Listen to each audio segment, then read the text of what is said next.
ज्योति। बैठ में नहीं।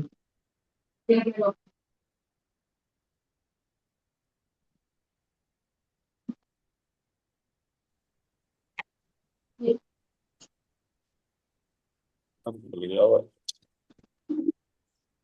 कौन सा चैप्टर चल रहा हो? हरे कृष्णा। हरे कृष्णा। हरे कृष्णा। राम सभी को।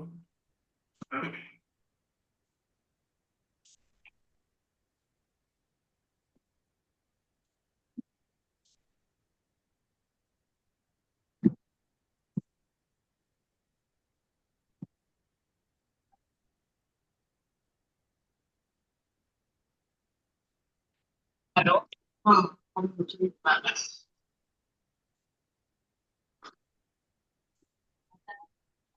हाँ।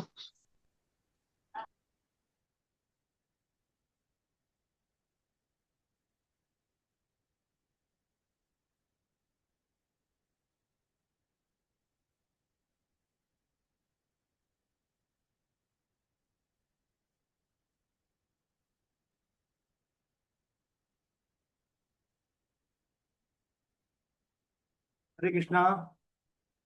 जी इंदिरा जी हैं, इंदिरा जी। हाँ जी, हाँ जी भैया जी। जी इंदिरा जी, आप बोले 5 तो बोले स्तुति वाले है ना, शुरुआत करें वसुदेव स्तुति से।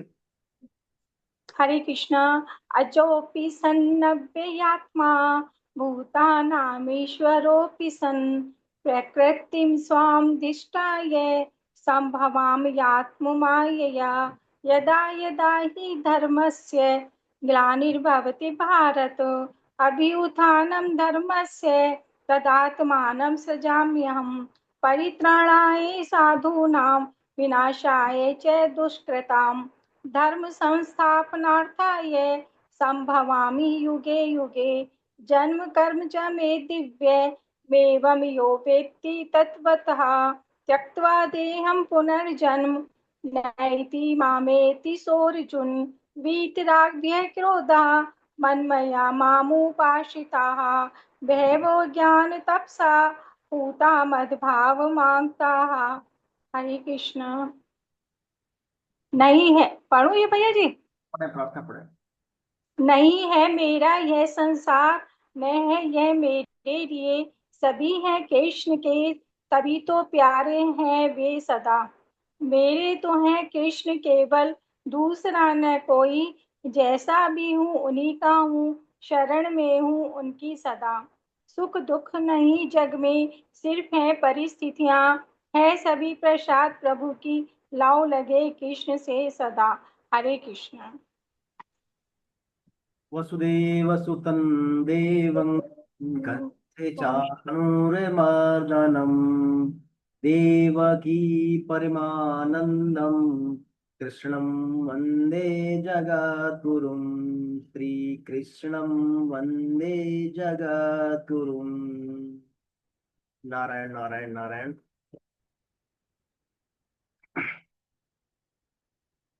आइए हम शुरू करते हैं आज का। हम पिछली क्लास में भगवान के विश्व रूप दर्शन योग पर चर्चा कर रहे थे। भगवान के विश्व रूप दर्शन पर, उससे पहले हमने विभूति योग पर चर्चा की थी। विभूति योग के अंतर्गत भगवान अर्जुन को सैद्धांतिक रूप से बताते हैं अपनी विभूतियों के बारे में, ओरली, मौखिक रूप से, कि मैं ऐसे ऐसे इन स्थानों पर, ये मेरी विभूतियां, मैं यहाँ पर हूँ। उसके बाद फिर अर्जुन को जो है व्यवहारिक रूप से बताते हैं भगवान विश्व रूप दर्शन योग में, प्रैक्टिकली। पहले थ्योरेटिकल था, फिर प्रैक्टिकली भगवान बताते हैं अर्जुन को कि ऐसे ऐसे मेरा विश्व रूप है। भगवान पहले अपना विश्व रूप दिखाते हैं, बहुत सारे मुखों वाला, बहुत सारे हाथों वाला, बहुत सारे सिरों वाला, बहुत आकाश पाताल तक लंबा बड़ा, पूरा बड़ा भारी विश्व रूप दिखाते हैं, बहुत सारा, जो आज तक भगवान ने किसी को नहीं दिखाया। अर्जुन ने पहली बार देखा था। उसी विश्व रूप के अंतर्गत भगवान अर्जुन को जो है अपना उग्र रूप भी दिखाते हैं। फिर उग्र रूप यानी बड़े बड़े जो सूरवीर हैं, महारथी हैं, उस महाभारत के युद्ध में सभी भगवान की मुक्ति ओर भाग रहे हैं। उग्र रूप दिखाने के बाद अर्जुन थोड़े रोमांचित तो भयभीत हो जाते हैं। उनको एक प्रकार से युद्ध का परिणाम भी दिखाए थे भगवान। भाई ये जो महारथी है, पितामह भीष्म, द्रोणाचार्य, कर्ण, जयद्रथ सहित सभी सूरवीर मारे जाएंगे सब, और अर्जुन तुम निमित्त मात्र बनो, ऐसा भगवान कहते हैं। ये सब कहते हैं। तो उग्र को देखकर अर्जुन भयभीत और रोमांचित हो जाता है। फिर भगवान से अर्जुन प्रार्थना करता है, स्तुतियां करता है, अपनी कुछ क्षमा याचनाएं उनको, जो पहले जाने अनजाने में भगवान के प्रति अपराध कर दिया अर्जुन ने। जैसा कि क्योंकि इस विश्व रूप के उग्र रूप देखने के बाद, भगवान का जो उग्र रूप अर्जुन ने देखा, उसके बाद अर्जुन के अंतःकरण में भगवान की महत्ता जागृत हो गई थी कि यही भगवान है। अर्जुन भिन्न भिन्न प्रकार की स्तुतियां करता है। फिर भगवान की स्तुति करने के बाद अर्जुन भगवान से पुनः प्रार्थना करता है, भगवान आप तो जो है चार चतुर्भुज वाले नारायण रूप में आइए, आप चार बहुत रूप दिखाइए। तो वो रूप में भगवान उसको फिर दर्शन देते हैं अर्जुन को। फिर वापस द्विभुज वाले रूप में आते हैं। तो कहने के तात्पर्य, भगवान विभिन्न विभिन्न रूपों के माध्यम से अर्जुन को अपना विश्व रूप का दर्शन कराते हैं और अर्जुन के मोह को दूर करने का प्रयास करते हैं। ये सब बताने बताने के बाद जैसे जैसे अर्जुन प्रार्थना करता है, तो भगवान वैसे वैसे अर्जुन को रूप दिखा रहे हैं, अर्जुन का मोह दूर करने का प्रयास कर रहे हैं। लेकिन अर्जुन फिर भी क्या है, थोड़ा भयभीत है ना। तो फिर ये सब बताते बताते फिर भगवान अर्जुन को खास बात बताते हैं, है ना। अपना कहाँ तक हुआ था पिछली बार, बताएंगे मेरे को श्लोक कहाँ तक हुए थे?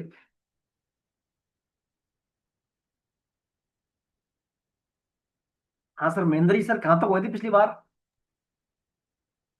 सर 46 तक हुए थे। 46 तक हुए थे। जी।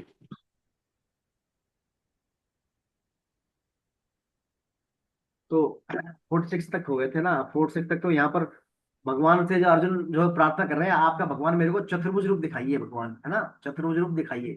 तो फिर भगवान चतुर्भुज रूप दिखाना प्रारंभ करते हैं। आइए सर, आप ही पढ़ दीजिए 47 श्लोक, आप पढ़ दीजिए महेंद्र जी।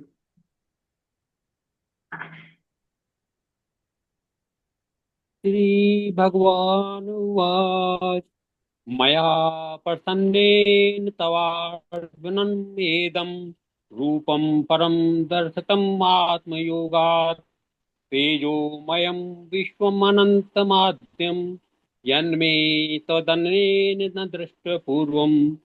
श्री भगवान बोले, हे अर्जुन, अनुग्रह पूर्वक मैंने अपनी योग शक्ति के प्रभाव से यह मेरा परम तेजोमय, सबका आदि और सीमा रहित विराट स्वरूप तुझको दिखलाया है, जिससे तेरे अतिरिक्त दूसरे किसी ने पहले नहीं देखा था। हरे कृष्णा प्रभु, हरे कृष्ण। तो देखिए भगवान कह रहे हैं, अर्जुन ये जो है रूप मैंने प्रसन्न होकर, ये रूप विश्व रूप जो मैं अब तेरे लिए दिखाया है, वो ग्रुप के बाद जो मैं दिखा रहा हूँ, ये रूप मैंने प्रसन्न होकर अपनी सामर्थ्य से, ये अत्यंत जो है परम यानी अत्यंत श्रेष्ठ तेजस रूप, सबका आदि अंत विश्व रूप तुझे दिखाया है, जिसको मैंने तेरे सिवाय पहले किसी को नहीं दिखाया। देखिए ये रूप भगवान ने अर्जुन के से पहले किसी को नहीं दिखाया। तो भगवान कह रहे हैं आत्म योगात, है ना, मैं प्रसन्न तवाजुलम रूपम परम दर्शित आत्म योगात। आत्म योगात माने इस विराट रूप को दिखाने में मैंने किसी की सहायता नहीं ली, मतलब केवल मेरी सामर्थ्य से मैंने तेरे को दिखाया ये रूप। परम रूप यानी ये अत्यंत श्रेष्ठ रूप है, तेजोमय है, अत्यंत यानी ये दिव्य दृष्टि मिलने पर भी तेजोमय कैसे, यानी ये जो है अत्यंत तेजोमय है, और दिव्य दृष्टि मिलने पर भी तुमने इस रूप को जो है कहा है दुर्निरीक्ष, मतलब बड़ा दुर्लभ रूप कहा है इसको। यानी दिव्य दृष्टि से भी अर्जुन को बड़ा वो लग रहा है रूप, तेज तेज बहुत तेज युक्त है। इसका प्रकाश जो है जितना 1000 सूर्यों का प्रकाश का तेज आता है, उससे भी ज्यादा इसका रूप का तेज है। इसको आपने पहले नहीं दिखा। तो ये सब बात भगवान यहाँ पर बता रहे हैं, मैंने तेरे सिवाय अर्जुन, ये पहले मैंने किसी ने नहीं दिखा, ना मैंने किसी को दिखाया। देखिए भगवान ने, देखिए राम अवतार में जो अपना विश्व रूप था, है ना, राम अवतार में भगवान ने विश्व कुछ नहीं देखा। राम अवतार में भगवान का विश्व रूप देखा था किसी ने दूसरे रूप में, मतलब ये नहीं, दूसरा विश्व रूप ही था, वो भी भगवान का विराट रूप। माता कौशल्या ने देखा था, कौशल्या जी। कौशल्या को भगवान ने दिखाया था। तो कौशल्या जी ने वो देखा था, और कृष्ण के बाल अवतार में यशोदा ने भी एक बार देखा था, जब ब्रह्मांड घाट पर वहां, तो जी उन्होंने जी। देखा। और ऐसे ही कौरवों की सभा में भगवान ने ये जो रूप दिखाया था, जब भगवान शांति दूत बनकर गए थे, तो वहां पर भीष्म, द्रोण, संजय, अर्जुन, विदुर सभी ऋषि थे, सबने था। तो भगवान ने फिर यहाँ पर ही कहा है कि अर्जुन मैंने तेरे को दिखाया है रूप ये। तो यानी भगवान विशेष कृपा करके अपनी सामर्थ्य से ये अर्जुन को दिखा रहे हैं, और किसी को अर्जुन ने ये भगवान ने ये रूप नहीं दिखाया। ऐसा कहने से भगवान का क्या विलक्षण भाव आता है इसमें। विलक्षण भाव क्या आता है कि साधक अपने पर भगवान की जितनी कृपा मानता है, साधक अपने पर भगवान की जितनी जितनी कृपा मानता है, उससे कई गुनी कृपा होती है भगवान की। अर्जुन कृपा तो मान रहा है भगवान की, भगवान आप मेरे को योग समझते हैं तो दिखाइए ना, बार बार प्रवृत्ति कर रहे हैं। तो भगवान जितनी अर्जुन कृपा मान रहा है, उससे कई गुना कृपा भगवान उस पर कर रहे हैं। तो भगवान की जितनी कृपा होती है, उसको मानने की जो सामर्थ्य है, वो हमारे में नहीं है। उतनी सामर्थ्य हमारे में नहीं है, हम भगवान की कृपा को नहीं जान सकते कृपा को, क्योंकि हमारी क्या है, जो है सामर्थ्य हमारी सीमित है। हमारी इंद्रियां और कृपा अनुभूत करने की हमारे जो टूल्स औजार सामर्थ्य है वो हमारी सीमित है। तो भगवान क्या है, अपार कृपा कर रहे हैं अर्जुन पर। साधक क्या करता है, जो भगवान का भक्त होता है, एक साधक होता है, साधक प्राय अनुकूल वस्तु, व्यक्ति, परिस्थिति आदि में भगवान की कृपा मानता है। वो सामान्य साधक जो उसके जीवन में जो अनुकूलता आती है उसी को भगवान की कृपा मानता है। और वो कहता है साधन हमारा ठीक चल रहा है, वृत्तियां ठीक है, मन भगवान में लग रहा है, तो सब क्या है, भगवान की कृपा है। जैसे ही प्रतिकूलता आती है तो फिर साधक क्या है, उसको प्रतिकूलता को भगवान की कृपा नहीं मानता। सच्चे अर्थों में प्रतिकूलता ही भगवान की विशेष कृपा है। ये तो कृपा है भगवान की, वो दया है भगवान की विशेष दया, प्रतिकूलता। तो प्रतिकूलता में व्यक्ति का जितना निखार होता है, जितना उसमें गुणों का जो है समावेश होता है, जितना उससे प्रखरता आती है, उसमें चमक आती है व्यक्तित्व में, उतनी अनुकूलता में नहीं आती। तो पांडव जो है शुरू से ही प्रतिकूलता में है, शुरू से। प्रारंभ में इनके पिताजी पांडु महाराज का देहांत हो गया, फिर ये धृतराष्ट्र के आश्रय में पले। वहां पर कौरवों ने चीटिंग की समय समय के साथ धोखाधड़ी करने का प्रयास किया, धूत कीड़ा में इनको चीटिंग से हराया, फिर इनको वनवास या अज्ञातवास भेजा, वहां पर भी इनको भिन्न भिन्न प्रकार के प्रयास किए। तो उन सब प्रतिकूलता में जो है अर्जुन का व्यक्तित्व निखर गया था वहां पर। तो वो कैसे, भगवान की कृपा थी। तो यहाँ पर भगवान कह रहे हैं ये रूप मैंने किसी को नहीं दिखाया, और सिर्फ मेरी सामर्थ्य से कृपा के लिए ऊपर प्राप्त करने के लिए मैं दिखा रहा हूं। अब देखिए विश्व रूप दर्शन के लिए भगवान की कृपा के अलावा कोई दूसरा साधन है नहीं। सिर्फ भगवान की कृपा से ही विश्व रूप को देख सकते हैं। इसी बात को भगवान आगे वाले श्लोक में आगे बोल रहे हैं, इस बात को आगे बढ़ा के। आइए श्लोक नंबर पढ़ते हैं अपन 47। कौन पढ़ेंगे श्लोक नंबर 47? सुखवीर सिंह जी आप पढ़े सर, श्लोक यस नंबर सर। 8।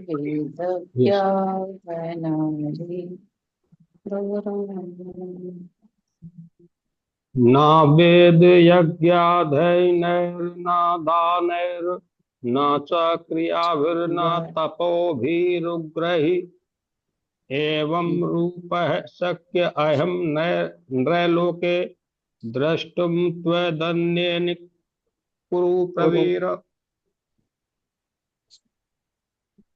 ये कुरुश्रेष्ठ, मनुष्य श्लोक में इस प्रकार के विश्व रूप वाला मैं न वेदों के पाठ से, न यज्ञों के अनुष्ठान से, न शास्त्रों के अध्ययन से, न दान से, न उग्र तपों से, और न मात्र क्रियाओं से तेरे कृपा मात्र के सिवाय और किसी के द्वारा देखा जा सकता हूँ। हरे कृष्ण प्रभु जी।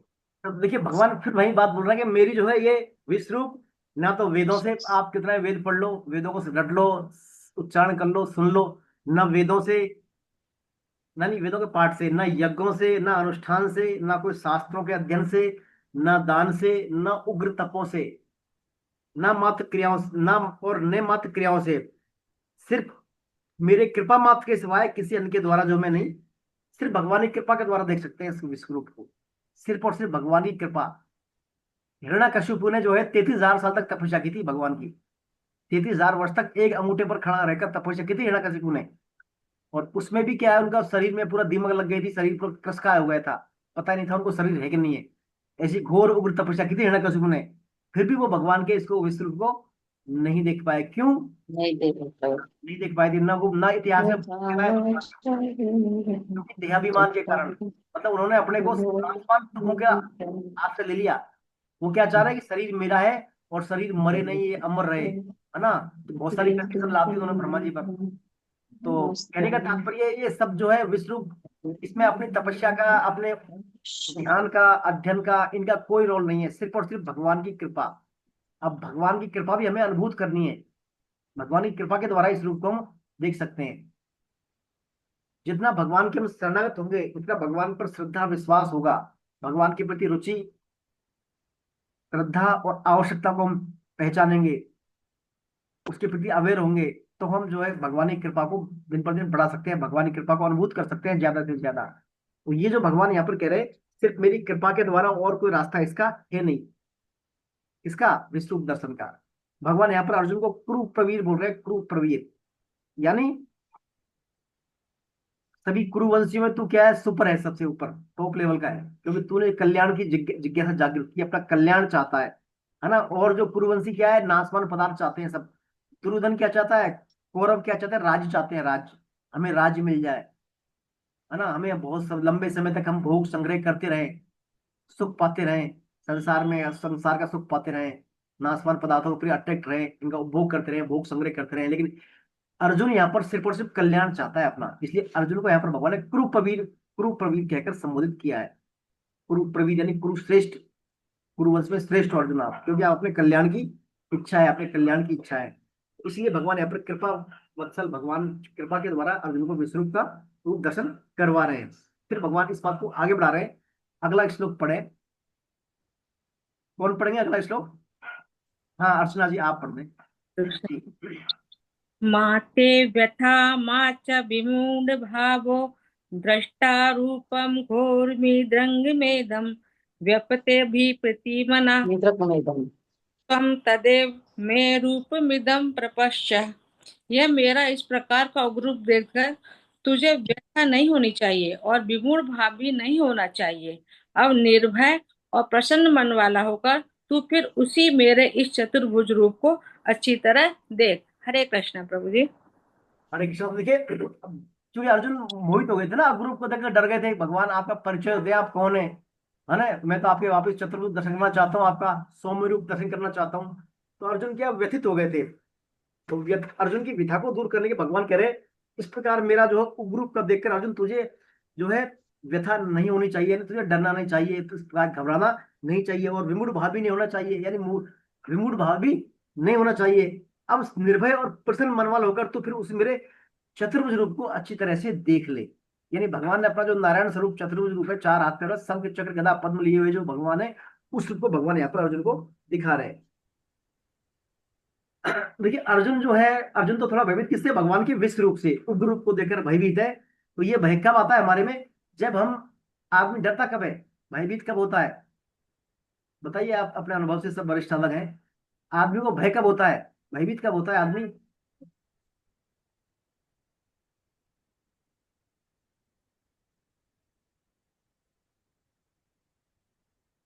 जी सुखवीर जी।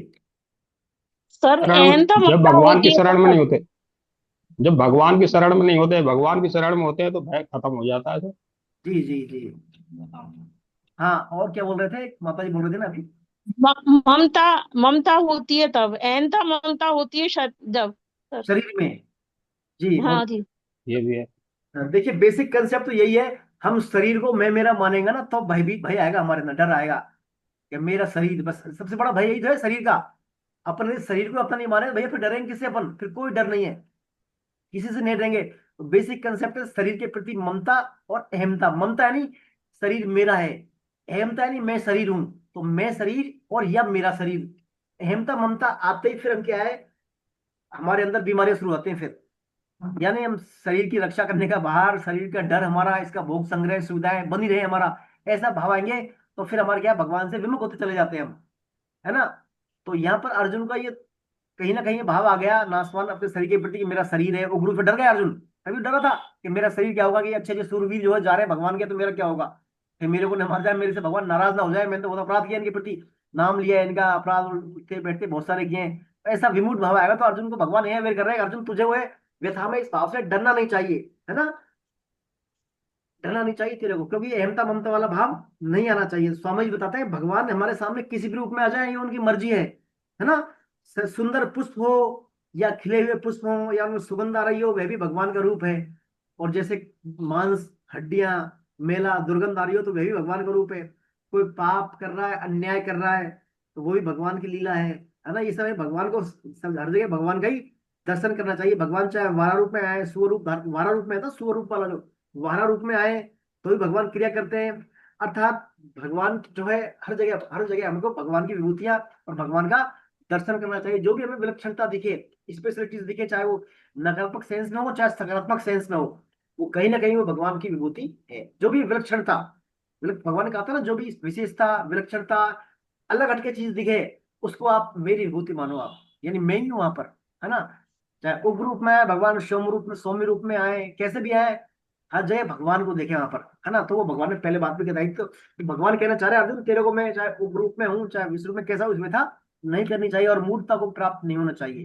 हर जगह भगवान के समता में रहेगी, मतलब समता वाली बात कह रहे हैं, भगवान सम रहे हम, है ना। ना तो बहुत हर्षित हो जाए युद्ध का परिणाम देख के, जैसे अर्जुन हो गए थे बहुत रोमांचित हो गए युद्ध का परिणाम देख के, और ना वो रूप देख के आप जो है बहुत ही शोक में आए, है ना। देखिए शास्त्रों में आता है, स्वामी जी कहते हैं 4 प्रकार के व्यक्तियों को जो है भगवान प्राप्ति कठिन है। एक तो बहुत ज्यादा विद्वान हो, बहुत ग्रेट लर्न पर्सन, विद्वान हो, बुद्धिमान हो, बहुत धनवान हो, या कोई बहुत रोगी हो, रोगीग्रस्त हो, शोकाकुल हो। ऐसे व्यक्तियों की तुलना में साधारण व्यक्तियों को भगत प्राप्ति शीघ्रता से हो जाती है। बहुत ज्यादा ज्ञानवान हो या धनवान हो, उसको भी दुर्लभता आती है, बातों को अपने दिलो जहन में घर करने में उसको बड़ी कठिनाई आती है अपनी विद्वता के कारण। धनवान व्यक्ति को अपने अहंकार के कारण आसानी से शास्त्रों की संतों की बातों को नहीं पचा पाता वो। ऐसे ही कोई मान लीजिए बहुत ज्यादा रोगी पुरुष है, उसको शरीर के उसमें लगा उलझा हुआ है, वो भी क्या है आसानी से भगवत प्राप्ति कठिन, और ऐसे कोई शोक में है, बहुत ज्यादा शोकग्रस्त है, वो भी क्या है बातों को नहीं कर पाता है जो। तो इन 4 व्यक्तियों के अलावा साधारण व्यक्ति है, ज्यादातर साधारण व्यक्ति रहे उनको भगवत प्राप्ति आसानी से हो गई है। जैसे शबरी थी, शबरी, सबरी को देखिए आप, साधारण थी बिल्कुल, ज्यादा ज्ञान नहीं था, न ज्ञानवान थी, न विद्वान थी, निरक्षर थी, उसको भगत प्राप्ति हो गई थी, है ना। रावण कितना विद्वान था, ग्रेट लर्न पर्सन था रावण, उन्होंने क्या है पूरा रावण के शास्त्रों का ज्ञान, पूरा पंडित था वो। भगवान स्वयं जो है उसको अपने उसके लिए बुलाया था। अब वहां पर रामेश्वरम में ऐसा वाल्मीकि रामायण में आता है, पंडितों के लिए इतना बड़ा ये पंडित थे, विद्वान पंडित था रावण। तो वो भी क्या है कहीं ना कहीं अपने अहंकार के कारण आसानी से भगवत प्राप्ति नहीं कर सकते। तो कहने का तात्पर्य भगवत प्राप्ति में हमें हर जगह भगवान को देखना है, हर जगह, चाहे अच्छा हो बुरा हो, जो भी लक्षणता है सबको भगवान का स्वरूप मानना चाहिए। तो ये यहाँ पर भगवान बताना चाह रहे हैं। आइए श्लोक नंबर 50 पढ़ते हैं। अब तक ये सब बात होने के बाद अब संजय जो है बता रहे हैं धृतराष्ट्र को, भैया महाराज जो है भगवान ने पहले विश्व रूप दिखाया, उपरूप दिखाया, फिर चतुर्रूप दिखाया, और अर्जुन से कह रहा है अर्जुन तुम मत डर। ये सब बातें संजय धृतराष्ट्र को बता रहे हैं। आइए श्लोक नंबर 50 पढ़े। रजनी जी आप पढ़े श्लोक नंबर 50। सर मैं पढ़ूं? हाँ कौन पढ़ दें हरे संतोष कृष्ण। पढ़े हरे आप। कृष्ण प्रभु जी। संजय उवाच इत्यर्जुनं वासुदेवस्तथोक्त्वा स्वकं रूपं दर्शयामास भूय आश्वासयामास च भीतमेनं भूत्वा पुनः सौम्य वपुर्महात्मा। वासुदेव भगवान ने अर्जुन से ऐसा कहकर फिर उसी प्रकार से अपना देव रूप, विष्णु रूप या चतुर्भुज दिखाया, और महात्मा श्री कृष्ण ने पुनः सौम्य रूप, द्विभुज मानुष रूप होकर इस भयभीत अर्जुन को आश्वासन दिया। हरे कृष्णा प्रभु जी। हरे कृष्ण। तो देखिए अब संजय वही बात धृतराष्ट्र को बता रहे हैं। तो ये सब क्या देखिए भगवान की कृपा के बारे में बताना चाहते हैं संजय, कि भगवान देखिए अर्जुन पर कृपा कर रहे हैं। पहले तो विश्व रूप उग्र रूप दिखाया, फिर अब चतुर्भुज रूप दिखा रहे हैं भगवान ना। तो ये सब अर्जुन का इसमें कोई नहीं है योग्यता वाली बात कि अर्जुन साहब बहुत ज्यादा महारथी है, वीर है, सिर्फ भगवान की कृपा कर रहे हैं। अर्जुन कृपा का अनुभूत कर रहे हैं, भगवान की कृपा के समक्ष नतमस्तक है, अब भगवान के समक्ष शरणागत है अर्जुन। तो भगवान क्या कृपा की बारिश कर रहे हैं अर्जुन पर, क्योंकि अर्जुन देख रहा है भगवान को, विष्णु को देख रहा है, विभूतियों को सुना है ना। विभूतियों को सुनने के बाद जिज्ञासु देखने की। तो कहने का तात्पर्य है हम भी भगवान की विभूतियों का मानसिक स्मरण करें, चिंतन करें, मनन करें। हर जगह भगवान है ना। तो ये सब चिंतन स्मरण मनन आदि करके हम भी भगवान को क्या है कृपा को बढ़ा सकते हैं, भगवान की कृपा का अनुभूत कर सकते हैं। जब तक हम हमारे भगवान का स्मरण नहीं करेंगे, हमारा मन बुद्धि को भगवान में पुरुष नहीं करेंगे, तब तक भगवान की कृपा का प्रकट कैसे होगा? बिल्कुल नहीं होगा जब तक मन बुद्धि को भगवान में नहीं लगाएंगे, है ना। सबसे महत्वपूर्ण बात है मन बुद्धि और हम स्वयं लग जाए भगवान में, बस तो भगवान की कृपा होना फिर शुरू होती है। खाली पूरा अभ्यास कर लें या हम बातें कर लें सुन लें उनसे है, जब तक हम अपने आप को भगवान को समर्पित नहीं करते, है ना, जैसे अर्जुन कर रहा है यहाँ पर। तो वो मैं आप जैसा कह रहे हैं वैसा ही है, मैं आपके शरणागत हूँ, है ना। आप कल्याण कीजिए, बस वही मार्ग मेरे को दिखाइए जिससे मेरा कल्याण हो जाए। यानी पूरी तरह भगवान के शरणागत हो रहा है, भगवान के समक्ष सरेंडर हो रहा है, अर्पण कर दिया अपने आप को भगवान के समक्ष अर्जुन ने। ऐसा करेंगे तो भगवान की कृपा फिर अपने आप कृपा का प्राकट होता है, भगवान की कृपा का। तो भगवान फिर देखिए अब अर्जुन क्या करें भगवान से। इसके बाद अर्जुन भगवान से बोल रहे हैं, देखिए अर्जुन की यहाँ पर दिव्य दृष्टि जा चुकी है अर्जुन की। अब मैंने कहा ना, अब जैसे आदमी मोहित होता है, मोहित अवस्था को प्राप्त होता है ना, शरीर को मैं मेरे अहमता ममता वाला भाव आता है, तो मोहित हो जाता है। फिर दिव्यता दिव्यता दृष्टि उसमें अर्जुन में दिव्य दृष्टि जो है अर्जुन की चली गई। वहां पर कुछ समय पहले जब अर्जुन उग्र रूप देखकर भयभीत हुआ था, तो अर्जुन की दिव्य दृष्टि चली गई थी। तो अर्जुन अब अपनी नेचुरल अवस्था में आ गया है, सामान्य ना। तो अर्जुन बोल रहे हैं आइए पढ़िए, श्लोक पढ़े। रजनी जी आप पढ़े श्लोक नंबर 51। हाँ, हरे कृष्णा सर। अर्जुन उवाच दृष्टेतं मानुषं रूपं तव सौम्यं जनार्दन इदानीमस्मि संवृत्तः सचेतः प्रकृतिं गतः। हे जनार्दन, आपके इस सौम्य मनुष्य रूप को देखकर मैं स्थिर चित्त हो गया हूँ और अपनी स्वाभाविक स्थिति को प्राप्त हो गया हूँ। नेक्स्ट ही पढ़े आप। श्री भगवान उवाच सुदर्शमिदं रूपं दृष्टावानसि यन्मम देवा अप्यस्य रूपस्य नित्यं दर्शन कांक्षिणम्। मेरा यह जो चतुर्भुज रूप तुमने देखा है, इसके दर्शन अत्यंत ही दुर्लभ हैं। देवता भी इस रूप को देखने के लिए नित्य लालायित रहते हैं। देखिए भगवान क्या कह रहे हैं, मेरा जो चतुर रूप है ना, इसको देखने के लिए देवता भी लालायित रहते हैं। देवता भी इस रूप का दर्शन करने के लिए लालायित रहते हैं। जो अर्जुन आपने ये देखा है मेरा चतुर रूप, भगवान ने यहाँ दिखाया है। देखिए देवता जो है, भगवान ने यहाँ पर देवता उल्लेख किया है ना। देवता उल्लेख किया है क्योंकि देवता हमसे ऊपरी अवस्था में होते हैं, उच्च लोग होते हैं देवता हमसे, है ना, अपने पुण्य कर्मों के कारण। तो देव क्या है, देवता भी क्या है, वहां पर भोग करते हैं अपने देवलोक में। और जैसे उनका भोग खत्म होता है वापिस वो मृत्यु लोक में आ जाते हैं, है ना। तो यहाँ पर देवताओं के बारे में इसलिए क्या है भगवान ने, क्योंकि देवताओं का जो क्या है प्रमुख लक्ष्य है भोग, और बाकी दूसरा जो गुण सेकेंडरी है, भगवत दर्शन करना और सब सेकेंडरी लक्षण है ना। तो भोग भोगना ही देवताओं के लिए प्रधान है। तभी तो वो क्या, देखिए देव योनि को भोग योनि कहते हैं। मनुष्य योनि के अलावा जितनी भी योनियां हैं सब भोग योनियां हैं। सिर्फ अरे मनुष्य योनि अब कितनी बार भी चर्चा की थी। गॉड मनुष्य मतलब क्या है प्रभु जी? गॉड का मतलब भोग और टच। गॉड मतलब सेकेंडरी, प्राइमरी और सेकेंडरी। भाई हमारे लिए प्राथमिक बात यह है, ये सेकेंडरी बात है। तो प्राइमरी बोलते हैं प्रमुख और सेकेंडरी बोलते हैं गौण, है ना। सेकेंडरी चीज हमारे लिए प्राइमरी वो और सेकेंडरी वो। सेकेंडरी हो गया गौण और प्रमुख हो गया प्राइमरी। तो सेकेंडरी चीज हो गया देवता के लिए भगवत दर्शन, प्राइमरी हो गया क्या भोग, है ना। तो मनुष्य योनि के अलावा सभी भोग योनियां हैं। तो मनुष्य देवता भी क्या है, मनुष्य होने के लिए तरसते हैं। तो भगवत दर्शन तो अनन्य इच्छा से होते हैं, लेकिन देवताओं को अभिमान रहता है कि हम ऊंचे पद पर है, हम क्या है मनुष्यों से उच्च पद पर है। चूंकि देवलोक में सब क्या डिवाइड होता है, वहां पर भी उनका दिव्य शरीर, दिव्य सब व्यवस्थाएं, दिव्य सुविधाएं, आवास प्रवास, उनका सब कुछ दिव्य होता है। पर दिव्य समय टाइमिंग का भी कैलकुलेशन अलग है यहाँ से, है ना। हमारे यहाँ जैसे 6 महीने का होता है ना, वो 6 महीने वाला दिन 6 महीने की रात होती है वहां पर, है ना। दिव्य लोगों का देवताओं का अभिमान रहता है, मनुष्य लोग से ऊंचे पद पर है। हमारे शरीर लोक और भोग सब क्या दिव्य है, अतः भगवान के हमें दर्शन होने चाहिए हमको तो, है ना। तो वो अपने इस बल पर दर्शन करना चाहते हैं, लेकिन भोग संग्रह की रुचि उनकी जोगी तो बनी रहती है। तो इसलिए उनको भी क्या भगवान के दर्शन दुर्लभ है, नहीं कर पाते भगवान के दर्शन, है ना। और मनुष्य को क्या है सहज है दुर्लभ दर्शन मनुष्य कर सकता है अपनी अनंतता भक्ति के अभाव के द्वारा, क्योंकि मनुष्य कर्म योनि है, प्राइमरी रूप से कर्म योनि है। अब देखिए ये सब बात अर्जुन सुन रहा है, यहाँ पर सब बातें बता रहे हैं अर्जुन को भगवान, है ना। जो है इसको देवता नहीं दे, देवता भी तरसते हैं, मैंने मेरी कृपा से दिखाया है। अब भगवान वास्तविक इसलिए बोलते हैं कि इसमें अर्जुन तेरा क्या योगदान है मेरे रूप देखने में, क्या तेरा कोई योगदान है, और है तो क्या योगदान है, और दिख रहा है तो फिर किस वजह से देख रहा है, कैसे देख सकता है, वो सब बातें भगवान शॉर्ट रूप बता रहा है। आइए श्लोक नंबर 53 और 54 पढ़े। भारती जी आप पढ़े श्लोक नंबर 53 और 54।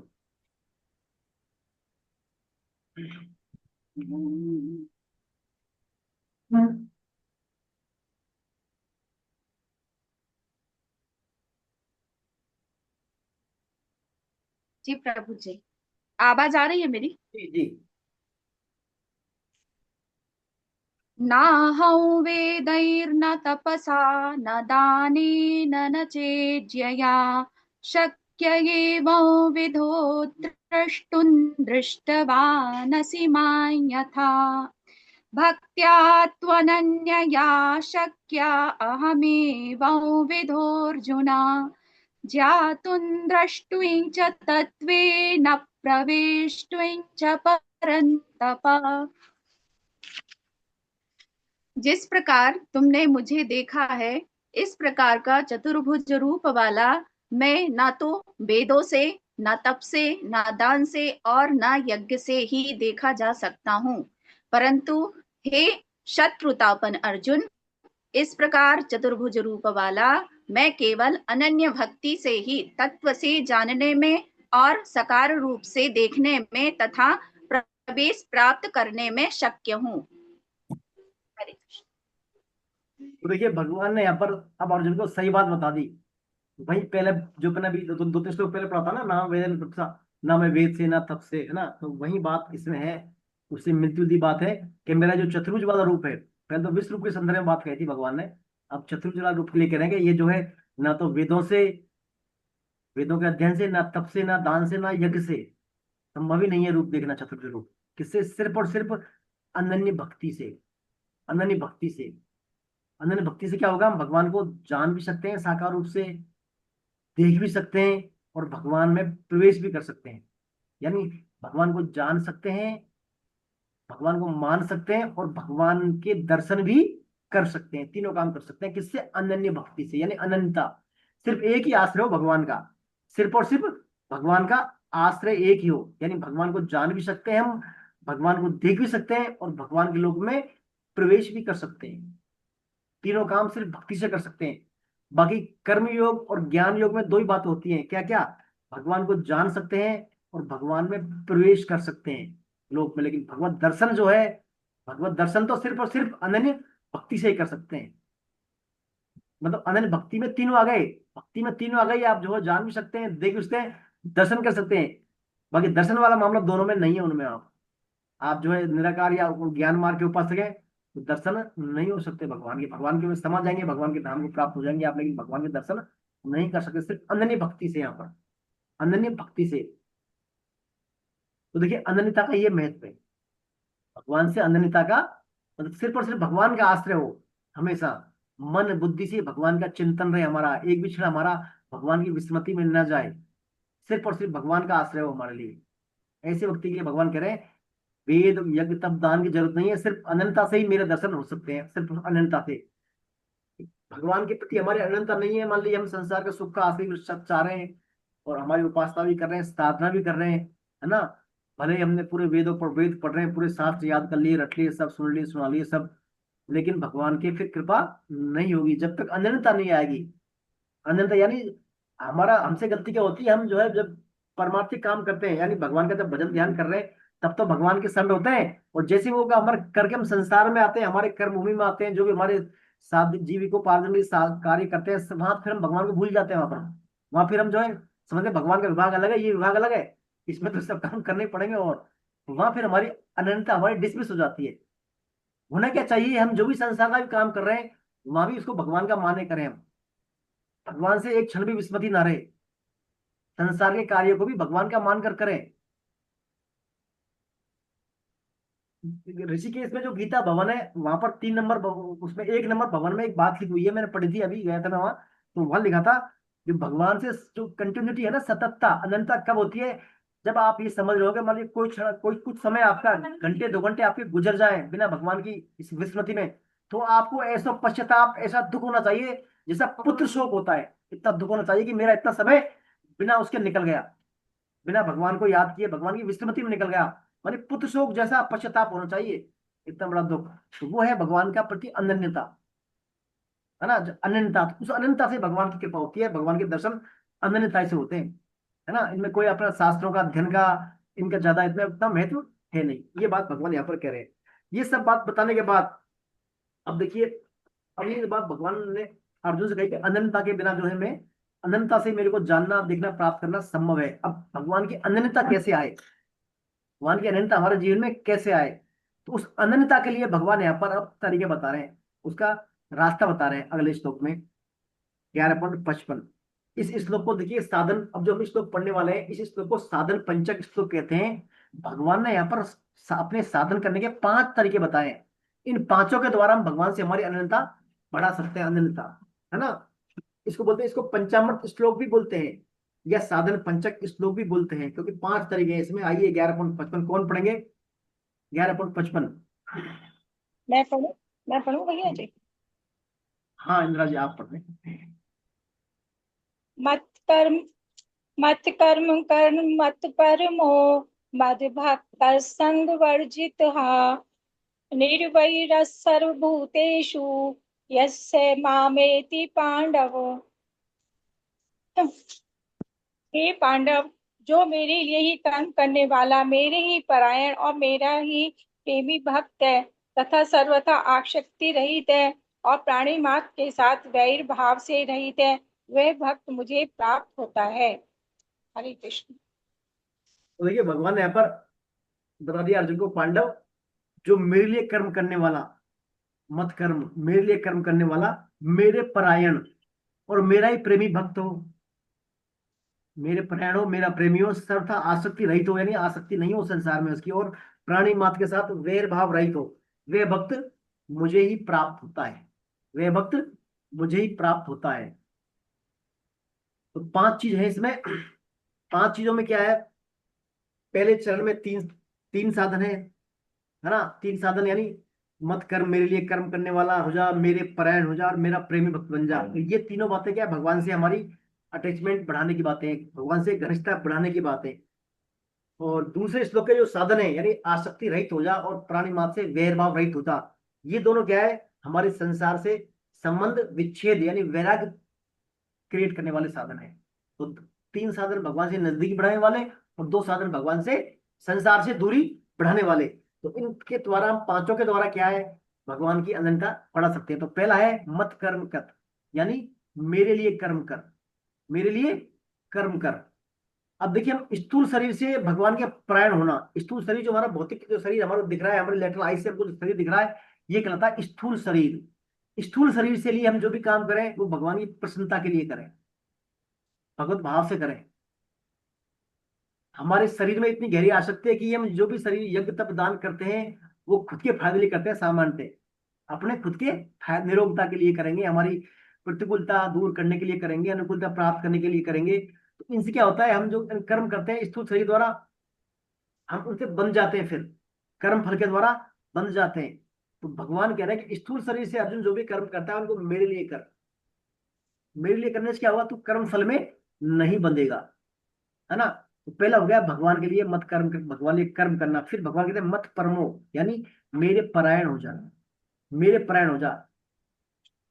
मेरे परायण कब होगा, जब तू ये समझ ले कि जो भगवान ही सर्व, भगवान का जो परमात्म तत्व है वही श्रेष्ठ है, उसके अलावा और कहीं तेरी महत्व बुद्धि रहे नहीं।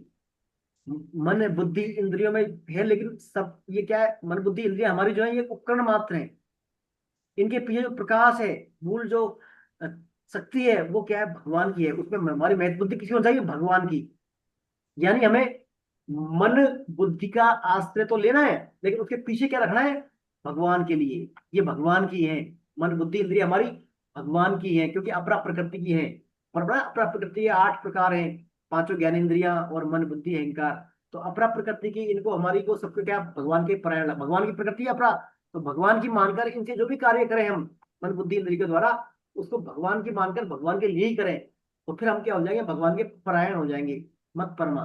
फिर ये हो गया। फिर कहते हैं मद भक्त, यानी मेरा भक्त हो जा, मेरा भक्त। तो देखिए भक्त होने में क्या है, भक्त तो सभी है, लेकिन मेन बात है हमारा जो अहंकार है, हमारा जो अंदर अहंकार है, अहंकार बदलना है हमें। हमारा अहंकार क्या है, हमारा सामान्य अहंकार है कि मैं शरीर हूं, यानी हमने मन में बात बैठा रखी है, हमारे अहंकार अपने आप में कि मैं फला सिंह हूँ। अपने जो उपाधि ले रखी है, इस उपाधियों के स्थान पर हमारी उपाधि होना चाहिए कि मैं भगवान का हूँ, भगवान मेरे हैं। ये बातें हमारे मन में आ जाए, मन में घर कर जाए, तब हम क्या, भगवान के भक्त होंगे, मद भक्त। यानी मन में हमारे हमारे अहंकार बदलना चाहिए। जैसे मान लीजिए हम विवाहित हैं, तो आधी रात को उठा के कोई पूछेगा आप क्या, आर यू मैरिड, हाँ मैं विवाहित हूँ, क्योंकि हमारी बात हमारे मन में बैठी हुई है कि मेरी पति है, वो है, पत्नी है, बच्चे हैं, परिवार है। ये हमारी बात याद थोड़ी करिए, हमने बुद्धि अभ्यास थोड़ी किया बार बार इसका कि मैं विवाहित हूँ या परिवार वाला हूँ। ये बात हमारे मन में बैठ गई एक बार, विवाह होने के बाद हमने मान लिया, भाई हमने बात मान ली कि साहब मैं विवाहित हो गया। ऐसे ही हम मान ले बात को के, अब वो उससे हम कभी पूछे उस व्यक्ति से, होश में पूछे, आवाज में, रात में, दिन में, जब भी, हाँ मान लेगा वो एक बार, हाँ मैं विवाहित हूँ। ऐसे ही भगवान की जो बात है, मैं भगवान का, भगवान मेरे, ये बात हमारे अहंकार में बैठ जाए कि मैं सिर्फ भगवान का हूँ, भगवान मेरे हैं, तो फिर वो क्या है, मद भक्त कहलाएगा, यानी भगवान का भक्त हो जाएगा। फिर मन से मानने पर, ये नहीं ऊपरी तौर पर सुबह शाम कर लिया फिर दिन भर और कुछ, है ना, ये मत मत परायण, तो मन मम जो है, मत कर्मकृत, मत परायण, मत परमो और मद भक्त, इस प्रकार हम भगवान को फिर भगवान के संग वर्जित है। चौथा आता है चरण संग वर्जित, यानी जो भगवान के अलावा जो और नाशवान पदार्थ हैं, संसार पदार्थ किसे बोलते हैं, संसार को, नाशवान चीजों से सब का संग वर्जित, यानी नाशवान पदार्थों में आसक्ति मत रखो आप, है ना। असंगत रहिए, संसार से असंगत रूपी शस्त्र के द्वारा छेदन करके, भगवान कहेंगे आगे, तो नाशवान पदार्थों का संख्या मत कीजिए आप। तो इसके लिए भगवान तरीका बताते हैं, आप भक्तों का संग करें, एसोसिएशन आपका भक्तों का हो, नाम जप करें, स्वाध्याय करें, है ना, भगवत गीता का प्रचार प्रसार करें, पाठ पठन करें भगवत गीता का, ये सब काम करेंगे तो आपका स्वतः ही क्या है, संग वर्जित है, यानी संसारिक प्राणों से संगत आपकी धीरे धीरे कम हो जाएगी, संसारिक लोगों से, है ना। जो जो भगवान से विमुख है, जो प्राणी भगवान से विमुख है, उनकी संगति आपकी धीरे धीरे छूटती जाएगी। देखिए जितना ज्यादा भगवान का जप करेंगे, उतने ज्यादा हमारे अंदर का जो कलमश है, हमारी चेतना पर, हमारे मन पर, हमारे अहंकार पर जो ये जमी हुई है धूल, कलमश जमी हुई है, वो धूल क्या है, जितना ज्यादा भगवान का नाम जप करेंगे उससे वो छट जाती है। तो ज्यादा ज्यादा भगवान नाम जप करेंगे हम, तो स्वतः ही क्या है, हमारा संग वर्जित है, यानी संसारिक लोगों से, कामी लोगों से हमारा जो है संबंध धीरे धीरे दूर होता चला जाएगा। देखिए दो तरह के साधन होते हैं, एक तो होता है निषेधात्मक साधन, एक विधेयी शासन। विधेयात्मक शासन में तो क्या हमें करना पड़ता है, और निषेध वाला शासन में क्या है, हमें छोड़नी है बुराइयां। जैसे मान लीजिए दो बातें, एक तो आप किसी की अच्छाई करें, सबके लिए भलाई करें, अच्छा अच्छा काम करें, तो ये क्या हो गया, विधेयात्मक साधन, है ना। दूसरा है आप किसी का बुराई मत करो, बस आपको अच्छा करने की जरूरत नहीं, आप तो बुरा मत करो बस। तो बुरा नहीं करेंगे तो अच्छा स्वतः ही होगा फिर, है ना। तो किसी का बुरा नहीं करेंगे तो ये क्या होगा, निषेधात्मक साधन। तो शास्त्रों में आता है विद्यात्मक साधन की तुलना में निषेधात्मक साधन ऊंची चीज, साधन ऊंची चीज है ना। आपको करने की जरूरत नहीं है, बस आपको जो नहीं करना है वो मत करो बस, बाकी अपने आप फिर हो जाएगा।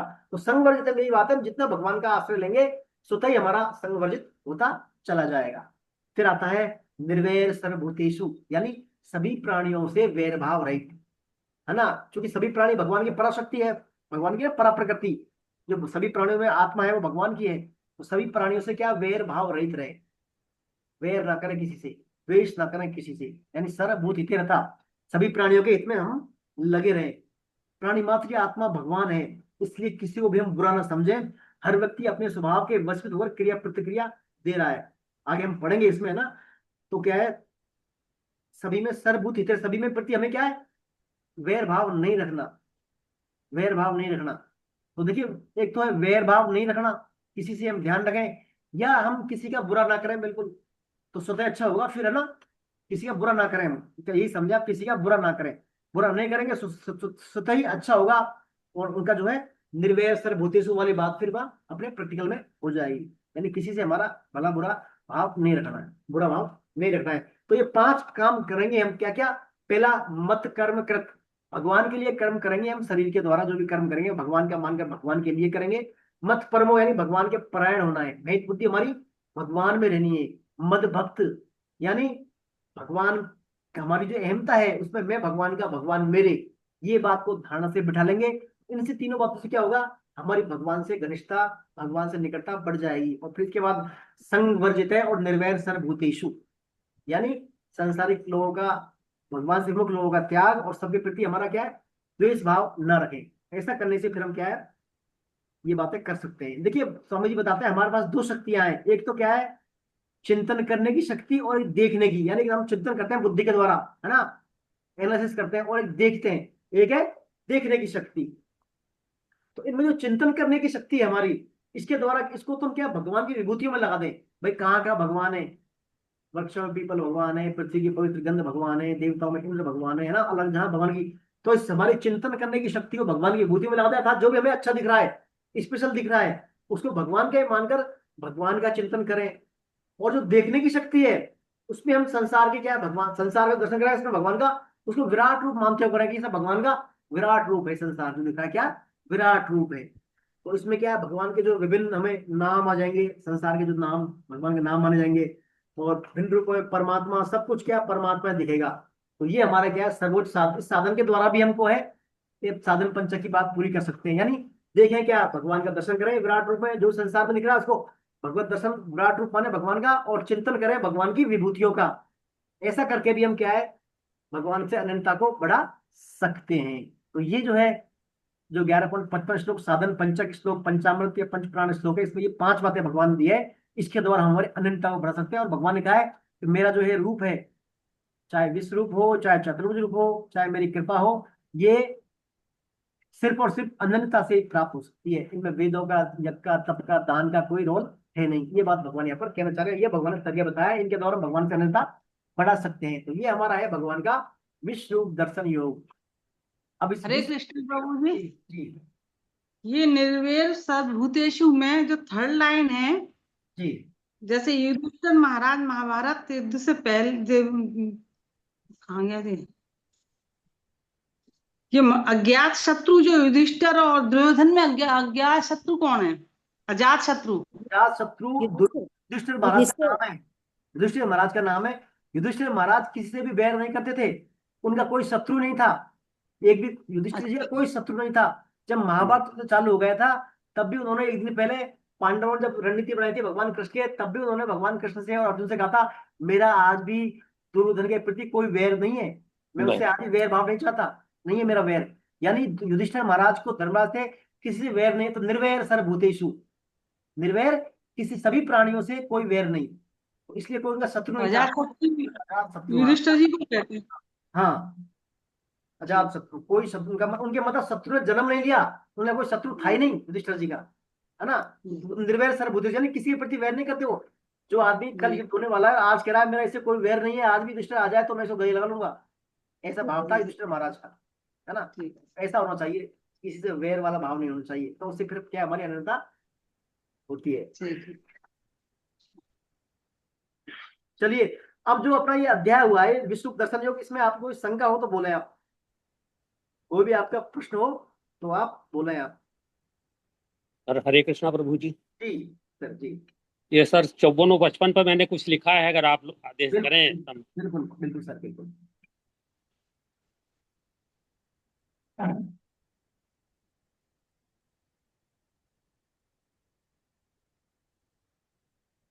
सभी वैष्णव और भक्तों के चरणों में प्रणाम करते हुए, अपने आचार्य जी को प्रणाम करते हुए 54वें श्लोक में हम प्रवेश करते हैं कि अनन्य प्रेम, कि केवल भगवान में अनन्य प्रेम हो जाने पर अपने मन, इंद्रिय और शरीर, धन जन और आदि सर्वस्व को भगवान का मानकर भगवान के लिए, भगवान की सेवा में ही सदा लगा देना ही अनन्य भक्ति है।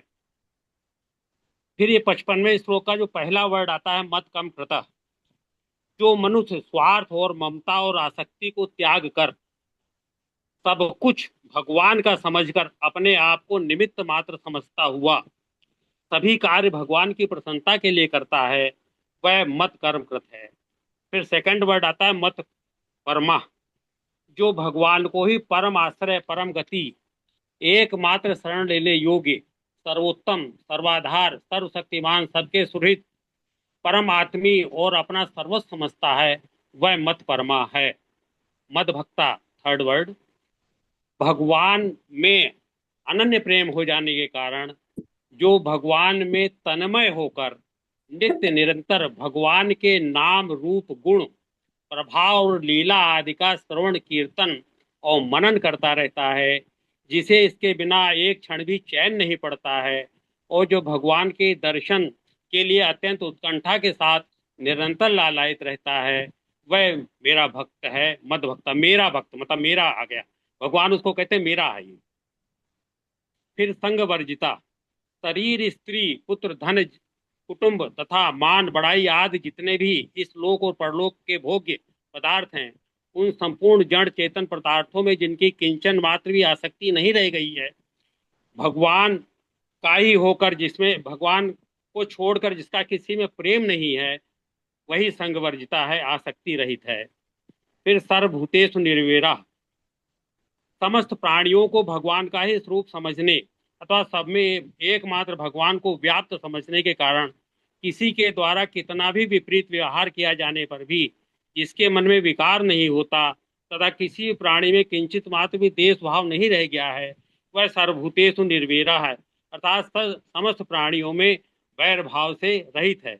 और जब ये 5 गुण हमारे अंदर आ जाते हैं तब हमारे साथ क्या घटता है, ये जरूर आप लोग मन लगा के सुने कि उपयुक्त लक्षणों से युक्त होने पर जो भगवान का अनन्य भक्त है वह भगवान को प्राप्त हो जाता है। चित्त को बारंबार एकाग्र करके मुझमें सच्चा भाव रखने तथा मेरी कथा श्रवण करने, समस्त प्राणियों में समभाव रखने से, किसी से बैर न रखने से, आसक्ति का त्याग, ब्रह्मचर्य, मौन व्रत एवं प्रारब्ध के अनुसार जो कुछ मिल जाए उसमें संतुष्ट रहता है, परिमित भोजन करता है तथा एकांत में रहता है, शांत स्वभाव का है, सबका मित्र है, दयालु है और धैर्यवान है तथा अपने वास्तविक स्वरूप अतः निज स्वरूप का जिसको अनुभव हो जाता है और उस अनुभव से प्राप्त हुए तत्व ज्ञान के कारण स्त्री पुत्रादि संबंधियों के सहित इस देह में मेरेपन का मिथ्या अभिनिवेश नहीं करता है, बुद्धि की जागृत अवस्थाओं से अलग हो गया है तथा परमात्मा के सिवा और कोई वस्तु नहीं देखता है, वह आत्मदर्शी भक्त नेत्रों से अपने शुद्ध अंतःकरण द्वारा परमात्मा का साक्षात्कार कर उस अद्वितीय ब्रह्म पद को प्राप्त हो जाता है। फिर भगवान की रूप माधुरी का अपने हृदय में आनंद में निमग्न होता रहता है। श्री भगवान के मुख कमल का आनंद से प्रफुल्लित है, नेत्र कमल कोश के समान रत्नारे हैं, शरीर नील कमल दल के समान श्याम है, हाथों में शंख चक्र गदा धारण किए हुए हैं, कमल की केसर के समान पीला रेशमी वस्त्र लहरा रहा है, वक्ष स्थल में श्रीवत्स का चिन्ह है और गले में कौस्तुभमणि झिलमिला रही है, वनमाला चरणों तक लटकी हुई है, इनके चारों ओर भोरे सुगंध से मतवाले होकर मधुर गुंजार कर रहे हैं, अंग प्रत्यंग में महामूल्य हार, अमूल्य हार, कंकण, किरीट, भुजबंद और नुपुर आदि आभूषण विराजमान हैं, कमर में करधनी की लड़ियां उनकी शोभा बढ़ा रही हैं, भक्तों के हृदय कमल में ही उनके आसन हैं, उन श्याम सुंदर का स्वरूप अत्यंत शांत मन से और नयनों के आनंद करने वाली है, अति सुंदर किशोर अवस्था है, वे समस्त भक्तों पर कृपा करने के लिए आतुर हैं। इस प्रकार श्री नारायण देव का अपने चित्त में तब तक ध्यान करें जब तक आपका चित्त प्रफुल्लित न हो जाए, आप आनंद से भर न जाएं। हरे कृष्णा प्रभु। बहुत बढ़िया सर, बहुत अच्छी बात आपने बोली। पूरा आपने सार संक्षिप्त में पूरा सार बता दिया। पूरे अपने आप तो जो पढ़ा इसमें 11वें चैप्टर है पूरा पूरा आपने कंक्लूजन कर दिया बहुत सुंदर शब्दों में। बहुत अच्छा आपका, अच्छा भाव है आपका सर। कहीं ना कहीं मतलब हमसे ही बहुत गहरे भाव है आपके, बड़े लाभान्वित होते हैं आपकी बातों को सुनकर हम। क्यों मेरी कई बातें रह जाती हैं, मैं तो कई बातें छोड़ देता हूँ, आप जो है सबको एक अंतिम बात तक को ले लेते हैं आप उठाकर। बड़ा अच्छा है आपका विश्लेषण। चलिए आगे चलते हैं हम। और कोई कुछ बोलना चाहेंगे, किसी के मन में कोई भाव हो इस विश्व दर्शन को लेकर?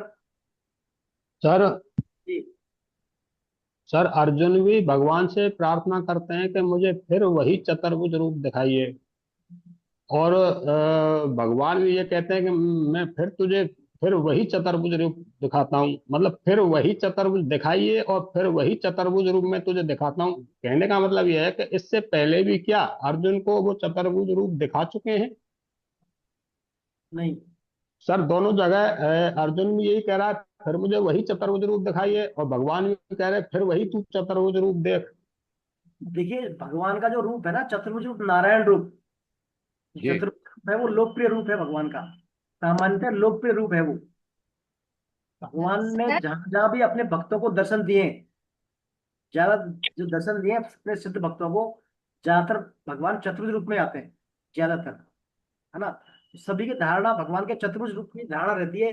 तो अर्जुन के मन में भगवान की चतुर्भुज रूप की धारणा थी कि भगवान चतुर्भुज रूप होंगे, शंख चक्र गदा पद्म लिए होंगे। तो भगवान को, अर्जुन को तो भगवान ने विश्व रूप दिखा दिया, उग्र रूप दिखा दिया। तो अर्जुन कहते हैं भगवान मुझे वही रूप दिखाइए चतुर्भुज रूप आप। उसी की भाषा में सर मैं कुछ कहना चाहती हूँ। जी सर जो श्लोक नंबर 17 है ना उसमें मतलब चतुर्भुज रूप दिखाया, पहले क्रीटिनंग अंगदीनंग चक्रण च, फिर उसके बाद उनका उग्र रूप और उग्र रूप को देखकर जब अर्जुन घबरा गए तो तब अर्जुन ने उनसे प्रार्थना की कि आपका वही चतुर्भुज रूप दिखाइए, तब उन्होंने। ये हो सकता है हाँ। रूप जो रूप था ना विश्व रूप था। कौन सा वो 17वां श्लोक है, कौन सा है मैडम? हाँ 17वां श्लोक में मतलब विश्व रूप जो रूप दिखाया था भगवान ने शुरुआत में अर्जुन को, विश्व रूप था ना उसमें सभी तरह भगवान के रूप थे। उसमें भगवान के था बहुत सारे मुख, भुजाएं, चारों तरफ आकाश पाताल में कहीं ओर छोड़ने, सभी रूप थे हाँ उसमें। सर 17वें श्लोक में दे रखा है। मैं आपको किरीट मुकुट गदा चक्र शंख पद्म धारण किए हुए देख रहा हूँ। हाँ स्तुति वाला श्लोक है वो, कीर्तन गगन चक्रम वाला हाँ स्तुति। हाँ उनमें सब रूप थे, विश्व रूप में सब रूप थे भगवान के, है ना। तो वो तो सब सम्मिलित रूप हो गए वो। अर्जुन तो कह रहा है भाई ये तो सब सब आ गए इसमें, आकाश में दिखे तो अंत नहीं आपका, चारों दिशाओं में, दसों दिशाओं में अंत नहीं। तो फिर अर्जुन ने कहा आपका मुझे वही दिखाई रूप, चतुर्भुज वाला रूप दिखाई, मतलब एक प्रकार छोटा रूप दिखाइए आप, है ना। विश्व रूप के बाद, विश्व रूप के बाद था ये, विश्व रूप और उपरूप के बाद, ये बात है सर इसमें ना। सर, एक एक कथा और आती है, जब भगवान क्या नाम है, द्वारका में जब वो कोई यज्ञ करते हैं तो वहां पे कोई पंडित, गरीब पंडित रहता है, उसके बच्चों को यमराज उठा उठा कर ले जाता, उसके 5-7 बच्चों को ले जाता था झोंपड़ी में से। तो फिर वो अर्जुन वहां था उनके साथ में, तो ये यज्ञ चल रहा था, तो वो पंडित जी रोते रोते आए कि मेरे तुम काय के भगवान हो, तुमको भगवान कहते हैं, उनको बुलाने देने लगा। तो मैं अर्जुन क्या है अब खड़ा था, तो चल मैं तेरी रक्षा करता हूँ, अब के कौन सा बच्चे को ले जाएगा। तो फिर भी वो अर्जुन से भी नहीं रोके, फिर भगवान को स्वयं गए, फिर वो उसको जिस लोक में गए थे वहां से लेकर के आए थे उन बच्चों को। तो उस रास्ते में फिर भगवान ने दिखाया था, ऐसा कुछ मैंने सीरियल में देखा है सर, टीवी में। अब देखिए गुरु सीरियल का तो इतना मैं कह नहीं सकता, बाकी ये कथा आती है, कथा आती है शास्त्रों में, कथा है ना। हाँ अर्जुन अपने आप को चुनौती लेते हैं उसको कि मैं हाँ सर, हाँ लेकर आऊंगा। गुरु हाँ, दक्षिणा में कृष्ण जी लाके देते हैं अपने गुरु के पुत्रों को, अमृत पुत्रों को। वो अलग बात है, वो तो वो अलग प्रकरण है। तो ये द्वारका वाली जो कथा है ये है बिल्कुल, तो भगवान उसको बहुत लोगों में लेके यात्रा ले गए थे अपने हाँ साथ, हाँ, करते थे। हाँ रास्ते में दिखाते हैं सर, वापसी में। हाँ, तो ये मेरी कथा मैंने भी पढ़ी है कहीं, है ना। इतनी मेरे को इस बारे में ज्यादा जानकारी नहीं है, तो होगा वो, बहुत सारी कथा हो सकती है अलग अलग, है ना। इसमें अपना करिए, अपनी तो बात फिलहाल विश्व रूप दर्शन में जो पढ़ा है हमने, इसके बारे में आपको बात हो बोले आप, है ना। बाकी तो रेफरेंस कथा है बहुत सारी। सर मेरा एक प्रश्न था, जी आपने कहा था अगर माला वगैरह करते हैं तो भगवान के धाम पहुंच जाएगा वो भक्त, पर भगवान के दर्शन नहीं कर पाएगा, आपने ऐसा कहा था। नहीं ऐसा, मैंने ये कहा था कर्मयोग और ज्ञान योग से हम भगवान को जो है जान सकते हैं और मान सकते हैं और भगवान में प्रवेश कर सकते हैं, लेकिन भक्ति योग के द्वारा हम भगवान के दर्शन भी कर सकते हैं। तो दर्शन वाला मामला जो है सिर्फ भक्ति योग में ही से संबंध है, भगवान से अनन्यता के द्वारा, तो अनन्यता। भगवान को जानने मानने में और दर्शन करने में, इसमें अंतर क्या रह गया फिर? अंतर ये रह गया, भगवान को जानना यानी अपने स्वरूप में स्थित हो जाना, ज्ञान मार्ग का जो प्रोसेस है। ज्ञान मार्ग में हम क्या है, अपने स्वरूप में जान, हम भगवान के अंश हैं, हम भगवान के अंश हैं, बाकी सब माया है। यानी अपने स्वरूप को जान जाए, भगवान को जान जाए, वो ज्ञान मार्ग की अंतिम परिणति है। कर्मियों के द्वारा हम करते सेवा करते हैं सभी संसार को भगवान का मानकर, है ना, कि संसार जो है भगवान का ही स्वरूप है, सबकी सेवा करते हैं कर्मयोग में। तो वो भगवान को हमने मान लिया, अपन संसार को भगवान मान लिया, तो मान लिया कर्मयोग में और जान लिया ज्ञान योग में। लेकिन भगवान के दर्शन, भगवान के साथ लीलाओं में सहभागिता, वो हम भक्ति योग के द्वारा कर सकते हैं, अनंतता के द्वारा कर सकते हैं। जैसे भगवान के धाम में जाते हैं वहां पर हम, तो ज्ञानी योग वाला भी भगवान के धाम को प्राप्त होता है, कर्मी भी भगवान के, कर्मयोगी वाला भी भगवान के धाम को प्राप्त होता है। लेकिन जो भक्ति योगी है, अनंत वाला भक्ति योगी, वो भगवान के धाम में जाकर भगवान के साथ जो भगवान लीलाएं करते हैं, भगवान साथ डांस भी करेगा, सिंगिंग करेगा, वो भगवान साथ लीलाओं में अवतार साथ साथ आएगा लेकर, वो भगवान के साथ अवतार लेकर आएगा, यानी भगवान के साथ सहभागिता करेगा। वो कौन? भक्ति योगी। और ज्ञान योगी नहीं करेगा, ज्ञान योगी बस वहां एंट्री हो जाएगी धाम में, वहां मोक्ष मिल जाएगा उसको, बस मुक्ति मिल जाएगी वहां। लेकिन भक्ति योगी के लिए सब ये क्या रास्ते खुले हुए हैं, भगवान के दर्शन करेगा, भगवान के साथ साथ वो लीलाएं सहभागिता साथ साथ सब काम करेगा वहां पर। ये है तो ज्ञान योगी वहां पे एंटर करके करेगा क्या? मुक्त हो जाएगा बस, वो बार बार उसका पुनर्जन्म नहीं होगा, वो पुनर्जन्म ना विद्यते, बार बार उसका संसार में आवागमन नहीं होगा, वो भगवान के धाम में रहेगा वहां। जी थैंक यू। नमो नमः आचार्य जी। जी ऋतु जी। मेरा प्रश्न है जी, जब युधिष्ठिर जी इतने ज्ञानी थे तो उन्होंने दूत क्रीड़ा क्यों खेली? देखिए उस समय वैदिक काल में एक राजाओं का वहां स्टेटस था ये खेलने का, तभी खेलते थे वहां पर, उस समय एक परंपरा कल्चर था वहां का, खेलते थे। और दूसरी बात युधिष्ठिर जी में खास ये थी, वो नकारते नहीं थे बात को। जैसे उन्होंने चैलेंज किया था ना कौरवों ने, आइए खेलते हैं, तो वो क्या मना नहीं कर सकते थे वहां पर। ऐसा राजाओं के लिए ऐसा था पहले, उस काल में खेलते थे राजा आपस में। लेकिन उन्होंने चीटिंग के द्वारा जो है, सब उनके जो मामा थे कौरवों के, मामा शकुनी मामा जो गांधारी के भाई थे, उन्होंने कहीं ना कहीं चीटिंग करके फंसा लिया था उनको। युधिष्ठिर जी वो तो अपने धर्म मार्ग पर चल रहे थे, बड़ों की बात मानते थे वो, है ना। तो उनको धोखाधड़ी से उनको ये दूध किला में फंसाया गया था युधिष्ठिर से। तो ठीक है जी, धन्यवाद। और कोई बात, चर्चा आगे चले अपन।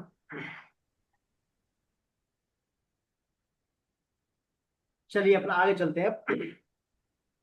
तो देखिए भगवान ने यहाँ पर अर्जुन को विश्व रूप दिखा दिया, विभूतियां दिखा दी, सब बातें दिखा दी, और अंत में भगवान ने कह दिया कि मेरे लिए कर्म कर, मेरे परायण हो जा, मेरा भक्त बन जा, और सबसे आसक्ति रहित हो जा, वैर रहित होकर तू मुझे ही प्राप्त होगा। ऐसा भगवान ने कह दिया अर्जुन से। अब अर्जुन जो देखिए सब बातों को रिवाइज करता है, अपनी पूरी बातों को अब तक सुनी अर्जुन ने। तो भगवान ने भिन्न भिन्न समय पर भिन्न भिन्न प्रकार की अर्जुन को बात बोली है। जैसे भगवान ने 6ठे अध्याय में बोला था, मदगति नांतरात्मना श्रद्धावान भजते हो माम, है ना, जो मतलब श्रद्धावान भक्त मेरा भजन करते, तल्लीन होकर मेरा भजन करता है। चाहे पहले तो कहा भगवान ने ज्ञानी कर्मी योगियों में योगी श्रेष्ठ है, फिर कहा उन योगियों में भी कौन श्रेष्ठ है, जो मेरा नित्य निरंतर भजन करता है, ऐसा भगवान ने कहा था 6ठे अध्याय के अंतिम श्लोक में, शायद 46 में।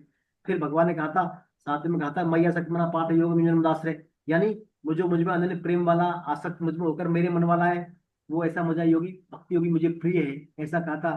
फिर भगवान ने कहा था इसमें कहा था मयि अर्पित मनोबुद्धि, है ना, तस्मात् सर्वेषु कालेषु माम अनुसरन्ति, मयि अर्पित मनोबुद्धि, 8.7 में शायद, कि मुझ में मन बुद्धि अर्पित करने वाला मुझे प्राप्त होता है। अनन्य, बार बार अनन्यता की बात कही भगवान ने, है ना, ऐसी बात कही है। तो ये सब बातें भगवान के साकार रूप की बातें हैं।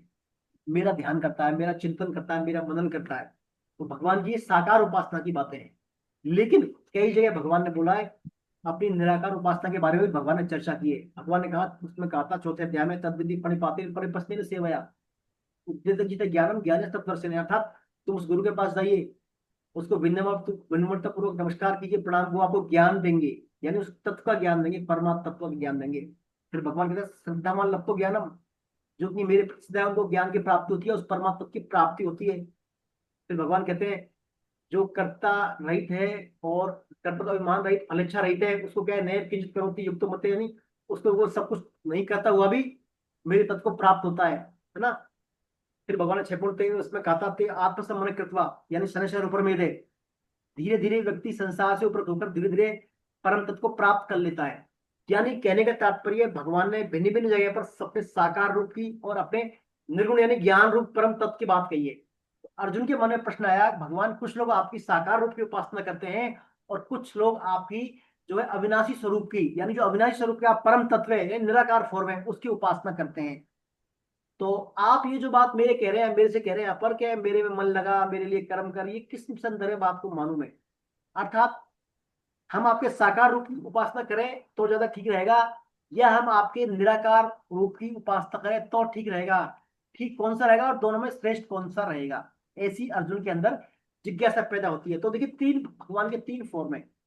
एक तो होता है भगवान का सगुण रूप, यानी सगुण साकार रूप, भगवान में गुण भी है और भगवान का आकार भी है। सगुण साकार रूप भगवान बोलते हैं, जो हमारे सामने विग्रह होते हैं भगवान के, है ना, राधा कृष्ण के विग्रह होते हैं, कृष्ण बलराम के विग्रह होते हैं भगवान के, कृष्ण के, वो है सगुण साकार रूप। एक होता है सगुण निराकार रूप, पहला हो गया सगुण साकार, दूसरा होता है सगुण निराकार। सगुण निराकार से तात्पर्य है उसमें गुण तो है लेकिन निराकार आकार नहीं है। जैसे हम कहते हैं परमात्मा, सबके अंदर है ना, कहते हैं परमात्मा, परमात्मा, परम है, वो सुप्रीम है, सुप्रीम सोल, उसको बोलते हैं सगुण निराकार। क्या बोलते हैं उसको? परमात्मा को सगुण निराकार। सबके अंदर है वो आत्मा, परमात्मा, परमात्मा भगवान, परम मतलब भगवान के फॉर्म है वो परमात्मा, तो वो क्या है? सगुण निराकार।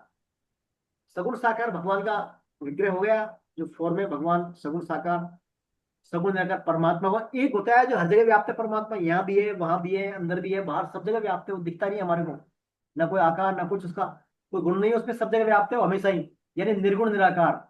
निर्गुण निराकार, तो निर्गुण निराकार क्या होगा? ब्रह्म बोलते हैं उसको, यानी भगवान की ज्योति, भगवान के तेज की ज्योति, जो भगवान ने अपने धाम में उनका शरीर के तेज से आ रहा है, ज्योति सब जगह व्याप्त है वो, उसको बोलते हैं निर्गुण निराकार स्वरूप। यानी 3 बातें हो गई, एक हो गया निर्गुण निराकार ब्रह्म, एक हो गया सगुण साकार परमात्मा, एक हो गया सगुण निराकार परमात्मा, एक हो गया सगुण साकार यानी भगवान। अर्जुन के मन में जिज्ञासा है, भगवान आपके सगुण साकार की पूजा करते हैं कुछ लोग, तो कुछ लोग आपके सगुण निराकार यानी परमात्मा के रूप में पूजा करते हैं, कुछ आपकी निर्गुण निराकार ब्रह्म के रूप में उपासना करते हैं। उन सब में कौन श्रेष्ठ है, कौन उत्तम है? ऐसी अर्जुन भगवान से जिज्ञासा करते हैं। तो इन जिज्ञासाओं का समाधान भगवान आने वाला जो अध्याय अपना भक्ति योग, इसमें भगवान उन प्रश्नों का समाधान करेंगे।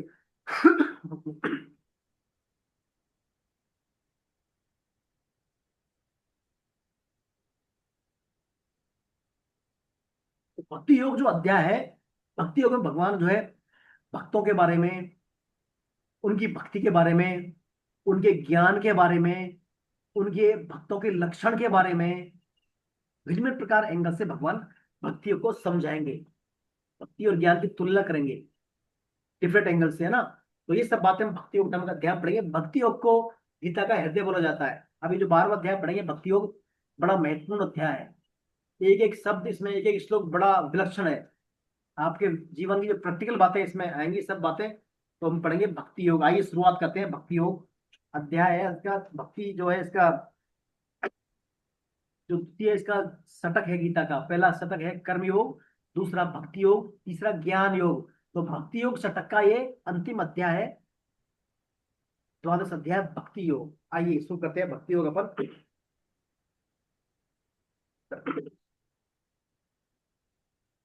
तो मूल में इसमें अर्जुन का प्रश्न है कि निर्गुण निराकार और सगुण साकार और सगुण निराकार के उपासकों में श्रेष्ठ कौन है ना। अर्जुन भगवान से शुरू करते हैं पूछना। अर्जुन उवाच, अर्जुन उवाच। कौन शुरुआत करेंगे इस श्लोक की?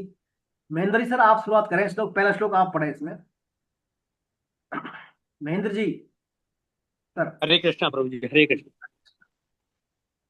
अर्जुन उवाच एवं सततयुक्ता ये भक्ता सत्वां पयुपासते ये चाप्याक्षर अव्यक्तम तेषां के योग वित्तमाम। अर्जुन बोले, जो अनन्य प्रेमी भक्तजन पूर्वोक्त प्रकार से निरंतर आपके भजन ध्यान में लगे रहकर आप सगुण रूप परमेश्वर और जो केवल अविनाशी सच्चिदानंद रूप निराकार ब्रह्म को ही अति श्रेष्ठ भाव से भजते हैं, उन दोनों प्रकार के उपासकों में अति उत्तम भोग योग वित्ता कौन है? हरे कृष्णा प्रभु। तो वही प्रश्न अपन जो चर्चा की थी कि उनमें दोनों में उपासक में, सगुण में और निर्गुण उपासकों में श्रेष्ठ कौन है, ऐसा प्रश्न अर्जुन से जो है, अर्जुन जो है भगवान से पूछ रहे हैं। एवं सतत युक्ता ये, यानी सतत युक्त माने क्या है? सतत यानी कंटिन्यूअस, हरनेस, लगातार। तो सतत युक्त से तात्पर्य यहाँ पर है कि जैसे मैं भगवान का ही हूं, मैं भगवान का ही हूं, इस प्रकार भगवान का होकर रहना ही क्या है? सतत युक्ता, सतत युक्त होना। मैं भगवान का ही धारणा होनी चाहिए। तो भगवान में पूर्ण श्रद्धा रखने वाले साधक भक्तों का एकमात्र उद्देश्य क्या होता है? भगवत प्राप्ति। अतः प्रत्येक कार्य जो करता है साधक, चाहे परमार्थिक कार्य करे वो, चाहे भगवत संबंधी जप ध्यान करे, या कोई व्यवहारिक कार्य करे, या कोई शारीरिक और आजीवन संबंधी कार्य करे, हर क्रिया में उनका जो है भगवान से नित्य निरंतर संबंध होना ही क्या है? सतत युक्ता है। तो नित्य निरंतर संबंध हर क्रिया में भगवान से बना रहे। हमसे प्राय भूल क्या होती है? हमसे क्या प्राय भूल होती है? हम क्या करते हैं परमार्थिक क्रियाओं में, तो करते समय यानी जब तप ध्यान करते हैं तो भगवान से संबंध मानते हैं अपना, और पर व्यवहारिक जो क्रियाएं करते हैं हम संसार में, उस समय हम अपना संबंध किससे मानते हैं? संसार से मान लेते हैं। तो सतत युक्त वाली बात रहती है क्या फिर हमारी? वो सतत युक्त वाला भाव फिर खंडित हो जाता है हमारा। तो जब तक इस भूल का कारण क्या है? खास कारण क्या रहा कि साधक का जो है समय समय पर साधक के उद्देश्य में भिन्नता का पाया जाने वाला, यानी हमारे उद्देश्य में भिन्नता, हमारा उद्देश्य के प्रति एक दृढ़ता नहीं होना। उद्देश्य के प्रति एक दृढ़ता नहीं होने से हमारा सतत वाला भाव डिसमिस हो जाता है। तो जब तक हमारी बुद्धि में, देखिए ये हमारी जो बुद्धि यानी हमारे मन में, अहंकार में, हमारे सूक्ष्म शरीर में, सूक्ष्म मन बुद्धि में जब तक धन प्राप्ति का, मान प्राप्ति का, कुटुंब पालन आदि का उद्देश्य बना रहेगा, तब तक साधक का संबंध निरंतर भगवान के साथ नहीं रह सकता। जब तक और संबंध और उद्देश्य बना रहेंगे ना, भाई बच्चों का पालन भी करना है मेरे को, महत्वपूर्ण काम वो है, मान बढ़ाई भी होनी चाहिए, मेरा नाम भी होना चाहिए, धन प्राप्ति होना चाहिए, तब तक ये भगवान का जो है निरंतरता। अगर जीवन का उद्देश्य एकमात्र भगवत प्राप्ति हो, उसको साधक ठीक से पहचान ले, तो उस साधक की प्रत्येक क्रिया भगवत प्राप्ति का साधन हो जाएगी। प्रत्येक क्रिया उसकी क्या हो जाएगी? भगवत प्राप्ति का साधन हो जाएगी। तो भगवत प्राप्ति का उद्देश्य हो जाने पर भगवान का जब इस पर ध्यान करते समय तो भगवान से संबंध रहेगा ही उसका, लेकिन और जो व्यवहारिक क्रिया करेगा तो भी उसका क्या है? भगवान से संबंध बना रहेगा। कैसे? एक नियम है, देखिए हम किसी क्रिया के आरंभ में यदि भगवान का करते, क्रिया के आरंभ में और अंत में यदि भगवान स्मृति हमें, तो उसकी क्रिया के मध्य में क्या है, भगवत स्मृति बनी रहती है, यानी उसकी निरंतर संबंधात्मक भगवत स्मृति भी बनी रहती है। जैसे हम देखिए, हम हमारा ये पाठ करते हैं, गीता की क्लास को चलाते हैं हम, शुरुआत में भगवान का वसुदेव सुतम देवम श्लोक बोलते हैं भगवान का, और अंत में भी क्या बोलते हैं हम, नाम संकीर्तन, है ना, श्लोक बोलते हैं नाम संकीर्तन। तो शुरू से अंत तक क्या, शुरू में हमने भगवत स्मृति कर ली, अंत में कर ली, तो मध्य में भी भगवान की स्मृति स्वाभाविक ही रहती है। तो सतत युक्ता वाला भाव होने के लिए हमें क्या करना है, जो भी हम क्रिया करें, है ना, उसमें शुरुआत में भगवान को जरूर याद करें और अंत में भी याद करें भगवान का। तो उससे क्या होगा, बहुत कृपा से हमारी क्रिया के मध्य में क्या भगवत स्मृति बनी रहेगी। तो भगवत स्मृति बनी रहेगी तो निरंतर सततता हमारी क्या है, भगवान में रहेगी, मैं भगवान का ही हूँ, ये भाव हमारा कंटिन्यू बना रहेगा। तो उसको बोलते हैं एवं सतत युक्ता ये, एवं सतत युक्ता ये भक्तास्त्वाम पर्युपासते। पर्युपासते माने पर्युपासते यानी ठीक तरह से उपासना करना। भगवान कह रहे हैं लगातार सतत भाव से ठीक तरह से उपासना करते हैं, है ना। पर्युपासते मानी, जैसे मान लीजिए स्वामी जी कहते हैं, जो पतिव्रता स्त्री होती है, पतिव्रता स्त्री कभी पति की सेवा में अपने शरीर को समर्पण करती है, कभी पति की अनुपस्थिति में वो पति का चिंतन करती है, कभी पति के जो संबंधी है, उसके पति के संबंधी है ससुराल में, सास ससुर आदि की सेवा करती है, कभी पति के लिए रसोई बनाती है, कभी पति के लिए घर के कार्य करती है। वो हमेशा हमेशा सब काम किसके लिए करती है, पति के ब्याह पर करती है, पति के लिए करती है। वो सास ससुर सेवा करती है तो पति के कारण, पति की वजह से है वहां पर, वो बच्चों का लालन पालन करती है तो पति के उसमें, है ना।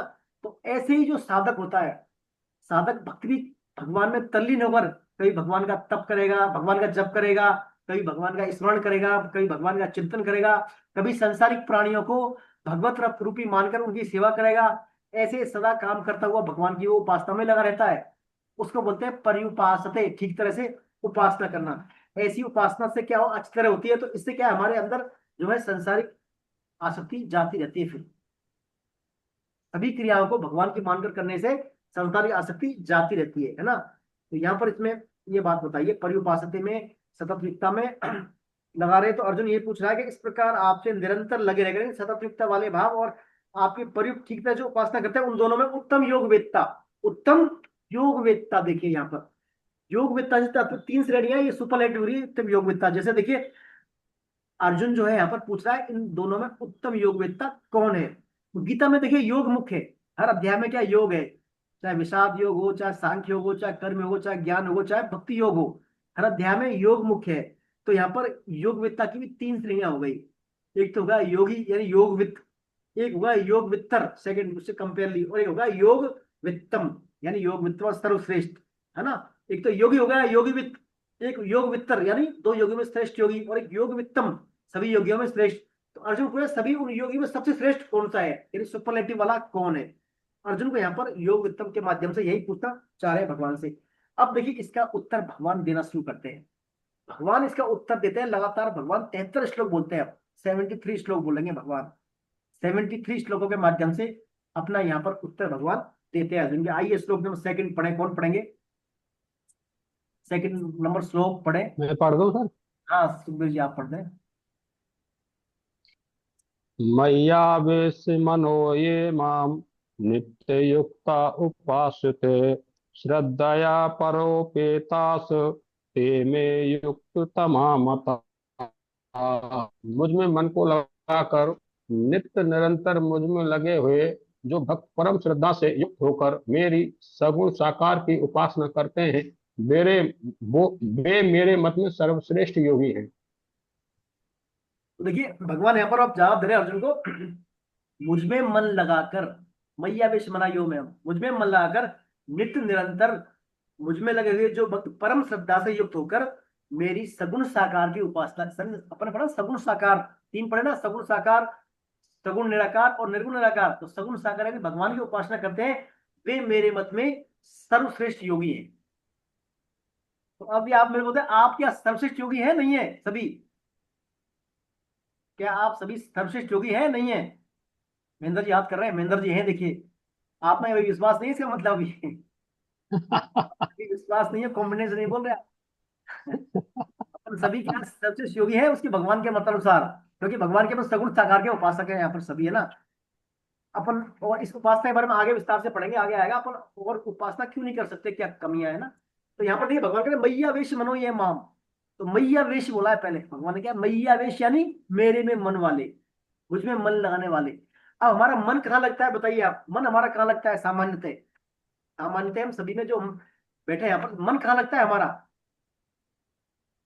भोग विलास, संसार में। संसार में। संसारिक, और कहाँ लगता है? आध्यात्मिक वस्तुओं में। अच्छा, आध्यात्मिक। जी। आध्यात्मिक में तो बहुत कम लगता है गुरु जी। अब देखो इसका यही काट दी बात तो अभी। संसार में सर, संसार में। देखिए मन हमारा सामान्यतः वहां लगता है जिससे मतलब जहां हमें प्रेम होता है। सामान्यतः जहां हम जिससे जब प्रेम करते हैं मन हमारा वहीं लगता है। चाहे हम बेटे पोतों से प्रेम करते हो, चाहे रुपए पैसों से प्रेम करते हो, चाहे पति से, चाहे पत्नी से, चाहे बच्चों, जहां हम प्रेम करते हैं ना वहीं हमारा मन लगता है। ये स्वाभाविक बात है। जहां जिसके ज्यादा हम प्रेम करते हैं, जो हमारे सबसे प्रिय है चीज, वहीं मन लगता है ना। और प्रेम, जिससे हम प्रेम करते हैं, चिंतन भी उसी का होगा, फिर हमें स्वाभाविक रूप से उसी का चिंतन होगा। तो भगवान कहते हैं मैया वेश मनो ये माम, यानी मुझ में मन लगाने वाले। तो प्रिय भी भगवान लगने चाहिए हमारे को, और चिंतन भी भगवान का होना चाहिए, तभी भगवान में मन लगेगा, है ना। तो उनके लिए भगवान कह रहे हैं सर्वश्रेष्ठ वो है कौन? भगवान इनको प्रिय लगे, भगवान का ही चिंतन हो, और वहीं जो फिर भगवान में मन लगे। मैयावेश, फिर मैयावेश मनो ये माम नित्य युक्ता उपासते। नित्य युक्ता मानी नित्य युक्ता, भगवान में लग रहे हैं वो, भगवान में लगे रहे। साधक स्वयं भगवान में लग रहे अपने आप, उसको लगा नहीं लगे धक्का देंगे भैया बज गए 4 बज गए उठो जाओ माला करो। अपने आप लगा रहे वो नित्य युक्ता, बिना उसके ही कतई स्वाभाविक रूप से वो है नित्य युक्ता। यानी भगवान मेरे और मैं भगवान का, भगवान मेरे और मैं भगवान का, ये बात दृढ़ता से बैठ जाए उसके जहन में अपने आप, है ना। देखिए ये जब बात कब होती है हमारे अंदर, जैसे हम भगवान का भजन तो सभी करते हैं, जाप सभी करते हैं, है ना। लेकिन भगवान के जाप करने में भी खास बात यह है, तुलसीदास जी कहते हैं बिगड़ी अनेक जन्म की सुधरे अभय आजू, वही राम को नाम जपू तुलसी तज कुछ माजू। यानी वही राम को नाम जपू, भगवान का होकर भगवान का नाम जपना, भगवान का होकर भगवान का, ये नहीं कि मैं भगवान का नाम जप रहा हूं, भगवान का होकर भगवान का नाम जपना, यह है नित्य युक्ता। मैं भगवान का, भगवान मेरे, मैं नाम जप रहा हूं भगवान के लिए। कई आप जो है श्रेष्ठ महापुरुषों से के बारे में पढ़ेंगे सुनेंगे, तो वो क्या कहते हैं, मैं भगवान को हरिनाम सुनाता हूँ। ये वो नहीं कहते मैं हरिनाम करता हूँ, मैं भगवान को हरिनाम सुनाता हूँ। यानी भगवान का होकर भगवान के लिए काम करना, यह नित्य युक्ता। ये क्या है? नित्य युक्ता। तो मैया विश्व मनोया नित्य युक्ता उपास थे, उपासना करना, उपासना मतलब नित्य युक्ता, नित्य अपने आप लगकर, यानी स्वयं अपने आप को भगवान को अर्पित कर देना, स्वयं अपने आप को भगवान को अर्पित करना कि मैं भगवान का, भगवान मेरे। तो ऐसे जो भी हम फिर नाम करेंगे, जप करेंगे, चिंतन करेंगे, सेवा पूजा करेंगे, साथ में जो भी क्रिया करेंगे, स्वतः ही वो भगवान के लिए होगी। फिर वो किसके लिए होगी? भगवान के लिए होगी स्वतः ही वो। ऐसे वो उपासना करेंगे तो भगवान कहते हैं ऐसी उपासना करने वाले क्या है, मेरे मत में सर्वश्रेष्ठ योगी है। लेकिन नित्य युक्ता में खास बात यह है, नित्य युक्त हम अपने आप स्वतः कैसे भगवान में लगेंगे, जब हमारा स्वयं का उद्देश्य, हमारा स्वयं का दृढ़ उद्देश्य भगवत प्राप्ति होने पर ही मन बुद्धि स्वतः भगवान में लगते हैं। उद्देश्य हमारा दृढ़ होगा तो, नहीं तो नहीं लगते। इसके विपरीत यदि हमारा स्वयं का उद्देश्य भगवत प्राप्ति न हो तो बुद्धि को भगवान में लगाने का यत्न करेंगे तो भी वो पूरी तरह भगवान में नहीं लगते। परंतु जब स्वयं हमें अपने आप को भगवान का मान लेंगे तो मन बुद्धि स्वयं भगवान में लग जाएंगे। देखिए एक तो होता है करण, एक होता है कर्ता, और एक होती है क्रिया। समझे ना? हम स्वयं तो करता है, करने वाले, और हमारे मन बुद्धि क्या है? करण है, टूल्स, औजार। हम इनके द्वारा कोई भी काम करते हैं, है ना, मन बुद्धि के द्वारा काम करते हैं, और हम स्वयं करता। तो जो करण है यानी औजार, औजार क्या है? कर्ता के आश्रित होते हैं। जैसे आपका कोई मकान मालिक बना रहा है, कोई कारपेंटर बना रहा है, मकान काम कर रहा है, मिस्त्री, तो जैसा मिस्त्री चाहेगा वैसा तो काम करेगा वो। छेनी हथौड़े से जो काम करता है वही जो चाहेगा वही करेगा। तो हम कर्ता स्वयं करता है, तो जैसा ये हमारे करण है ये कर्ता के आश्रित होते हैं, जैसा हम चाहेंगे यानी हम स्वयं भगवान के हो जाएंगे तो हमारे मन बुद्धि स्वतः ही भगवान में लग जाएंगे। तो ये है नित्युक्त होना, नित्युक्त होना। देखिए ये नित्युक्त होना क्या? स्वयं अपने आप में लगना। ये नहीं बुद्धि के द्वारा अभ्यास करें हम, बुद्धि के द्वारा हमसे साधक से भूल क्या होती है, स्वयं तो भगवान में लगता नहीं है वो। साधक स्वयं तो भगवान में लगता नहीं है और अपने मन बुद्धि को भगवान में लगाने का अभ्यास करता है वो। मन में तो आश्रय और किसी का, लेकिन मन बुद्धि के द्वारा वो अभ्यास करता है। तो जब तक स्वयं भगवान में लगेगा नहीं, स्वयं के लगे बिना मन बुद्धि को लगाने में, भगवान में लगाना बड़ा कठिन है। स्वयं लग जाएगा तो स्वतः ही मन बुद्धि भगवान में लग जाएंगे, तो ये हो जाएगा नित्य युक्ता उपासते, नित्य युक्ता उपासते। जी हाँ वो तो है, गर्मी इतनी हो रही है। क्या बोल रहे हैं? बोल रहे हैं कुछ?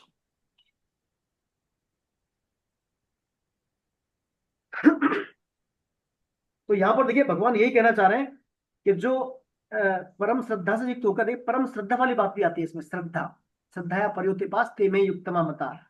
देखिए हमारी श्रद्धा, साधक की श्रद्धा सामान्यतः वही होती है जिसे वह सर्वश्रेष्ठ समझता है, जिसको वो सर्वश्रेष्ठ समझता है वही साधक की श्रद्धा होती है। और श्रद्धा होने पर अर्थात बुद्धि लगने पर वह अपने द्वारा निश्चित किए हुए सिद्धांत के अनुसार स्वाभाविक जीवन जिएगा और अपने सिद्धांत से कभी विचलित नहीं होगा, श्रद्धा उसमें होगी तो। अपने पढ़ा था जहां प्रेम होता है वहीं क्या मन लगता है और वहीं पर श्रद्धा होती है। जहां प्रेम होता है वहीं मन लगता है और वहीं श्रद्धा होती है, बुद्धि वहीं लगेगी। तो प्रेम में, हमारे प्रेम में प्रेमास्पद के संग की तथा श्रद्धा में जो आज्ञा पालन की मुख्यता रहती है। देखिए प्रेम जहाँ होता है तो वहां प्रेमास्पद के संग चाहते हैं, वहां जिसके प्रति प्रेम बनी, भगवान का प्रेम करते हैं भगवान से, तो भगवान का हम संग चाहते हैं, भगवान का संग, भगवान के भक्तों का संग। और दूसरी श्रद्धा होगी भगवान में तो उनकी आज्ञा पालन का भाव भी होगा। तो एकमात्र भगवान में प्रेम होने से, एकमात्र भगवान में प्रेम होने से भक्त को भगवान के साथ नित्य निरंतर संबंध का अनुभव होता है, कभी वियोग का उसे अभाव होता ही नहीं। भगवान के मत में ऐसे ही वास्तव में जो योगी है वही क्या है, उत्तम योगविद्ता है। ऐसे योगी कौन है? उत्तम विद्ता है। तो उनके लिए भगवान ने यहाँ पर ऐसा भाव बोला है। तो इस प्रकार भगवान ने जो यहाँ पर श्रेष्ठता की बात कही है, इसका तात्पर्य क्या है कि श्रेष्ठ योग किए हैं, इससे तात्पर्य है कि मनुष्य जो है कर्मयोग, ज्ञान योग आदि के द्वारा किसी भी मार्ग से चले, वास्तव में श्रेष्ठ वही है जिसको भक्ति प्राप्त हो गई है। यानी ज्ञान और कर्म में श्रेष्ठ क्या है? भक्ति है। कर्मयोगी और ज्ञान योगी को तो अंत में भक्ति प्राप्त होती है, पर भक्ति योगी को आरंभ से ही भक्ति में लगा रहता है। भक्ति योगी तो आरंभ से ही, उनको तो प्राप्त होती है भक्ति, लेकिन भक्ति योगी को आराम से भक्ति मिल जाती है, भक्ति में लगा रहता है, जो कि कर्मयोग और ज्ञान योग का फल है भक्ति। कर्मयोग और ज्ञान योग का फल भक्ति है, इसलिए वह भक्ति योगी सर्वश्रेष्ठ है। देखिए ज्ञान योग से तो हमें अखंड रस की प्राप्ति होती है, भगवान के अखंड रस की, नॉन ब्रेकेबल। और भक्ति से मिलता है अनंत रस। क्या मिलता है? अनंत रस, प्रतिक्षण बढ़ने वाला, लहरों वाला, उछाल वाला, बहुत ही विलक्षण आनंद प्राप्त होता है। तो ज्ञान तो देखिए भगवान तक पहुंचता है, हमारा ज्ञान के द्वारा भगवान तक पहुंच जाते हैं, परंतु प्रेम, ज्ञान नहीं पहुंचता भगवान तक, भगवान के धाम तक हम ज्ञान से हम क्या है, भगवान तक नहीं पहुंचते, भगवान को मान लेते हैं, जान लेते हैं। लेकिन जो प्रेम होता है वो भगवान तक पहुंचता है। और ज्ञान का अनुभव करने वाला स्वयं और प्रेम का अनुभव करने वाला ज्ञाता। और तो भगवान क्या है? ज्ञान के भूखे नहीं है भगवान, किसके भूखे? प्रेम के भूखे भगवान, है ना। तो देखिए प्रेम का लिंक है भक्ति से, तो भक्ति योगी इसलिए श्रेष्ठ कहा है भगवान ने इसीलिए इसको क्या है, नित्य निरंतर मुझ में लगा हुआ, ठीक तरह से उपासना करने वाला, सत्य रूप से लगा हुआ, वो मुझे क्या है? उत्तम योगविद्ता है। यानी प्रेमी, मेरा भक्त, वो मेरे लिए यहाँ पर श्रेष्ठ है। तो मूल तत्व क्या हुआ फिर? प्रेम। भगवत प्रेम मूल तत्व हुआ हमारा, ज्ञान मूल तत्व नहीं हुआ, मूल तत्व क्या हुआ? भगवत प्रेम हुआ।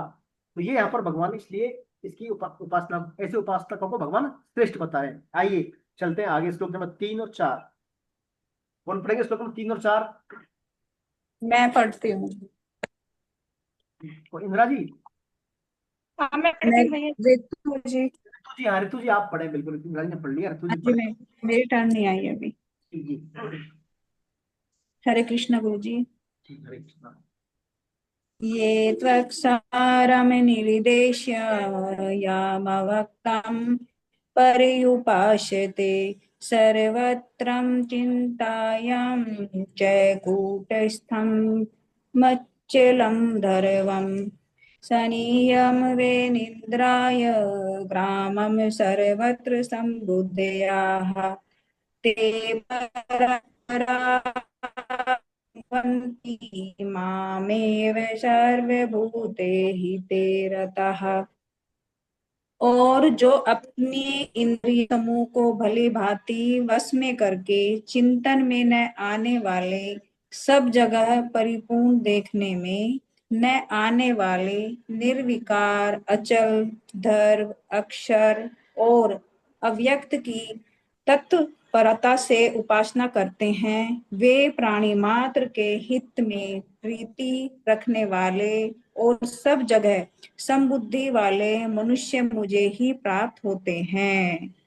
हरे कृष्णा जी। श्री कृष्णा। तो देखिए यहाँ पर भगवान ने निर्गुण उपासना की बात बोल दी। अब पहले बोल दी सगुण उपासना वाले श्रेष्ठ हैं, अब भगवान कह निर्गुण उपासना वाले भी मुझे ही प्राप्त होते हैं, लेकिन उनमें कंडीशन क्या क्या है, जो अपने इंद्रिय समूह को भली भांति वश में करें। पहले क्या करना होगा उनको, निर्गुण वालों को अपनी जो है सेंस ऑर्गन्स को वश में करना होगा, फिर चिंतन में नहीं आने वाले, सब जगह परिपूर्ण देखने में नहीं आने वाले, निर्विकार, अचल, ध्रुव, अक्षर और अव्यक्त की तत्परता से उपासना करें। यानी कि निर्गुण निर्गुण उपासना के जो विशेषण है भगवान के निर्गुण निराकार जो फॉर्म है उसके विशेषण दिए, नाम दिए 8 नाम।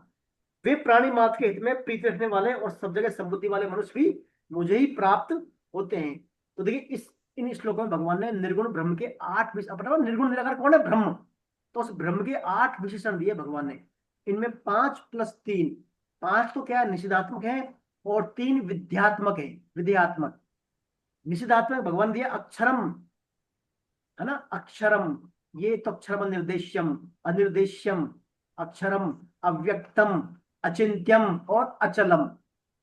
5 निर्देश हैं, 5 विषय है भगवान के निषेधात्मक, और 3 विध्यात्मक। विध्यात्मक दिया संनियमंत्रिक, सर्वत्र गम, कूटस्थ और ध्रुवम। 8 विषय दिए भगवान ने निर्गुण उपासना के।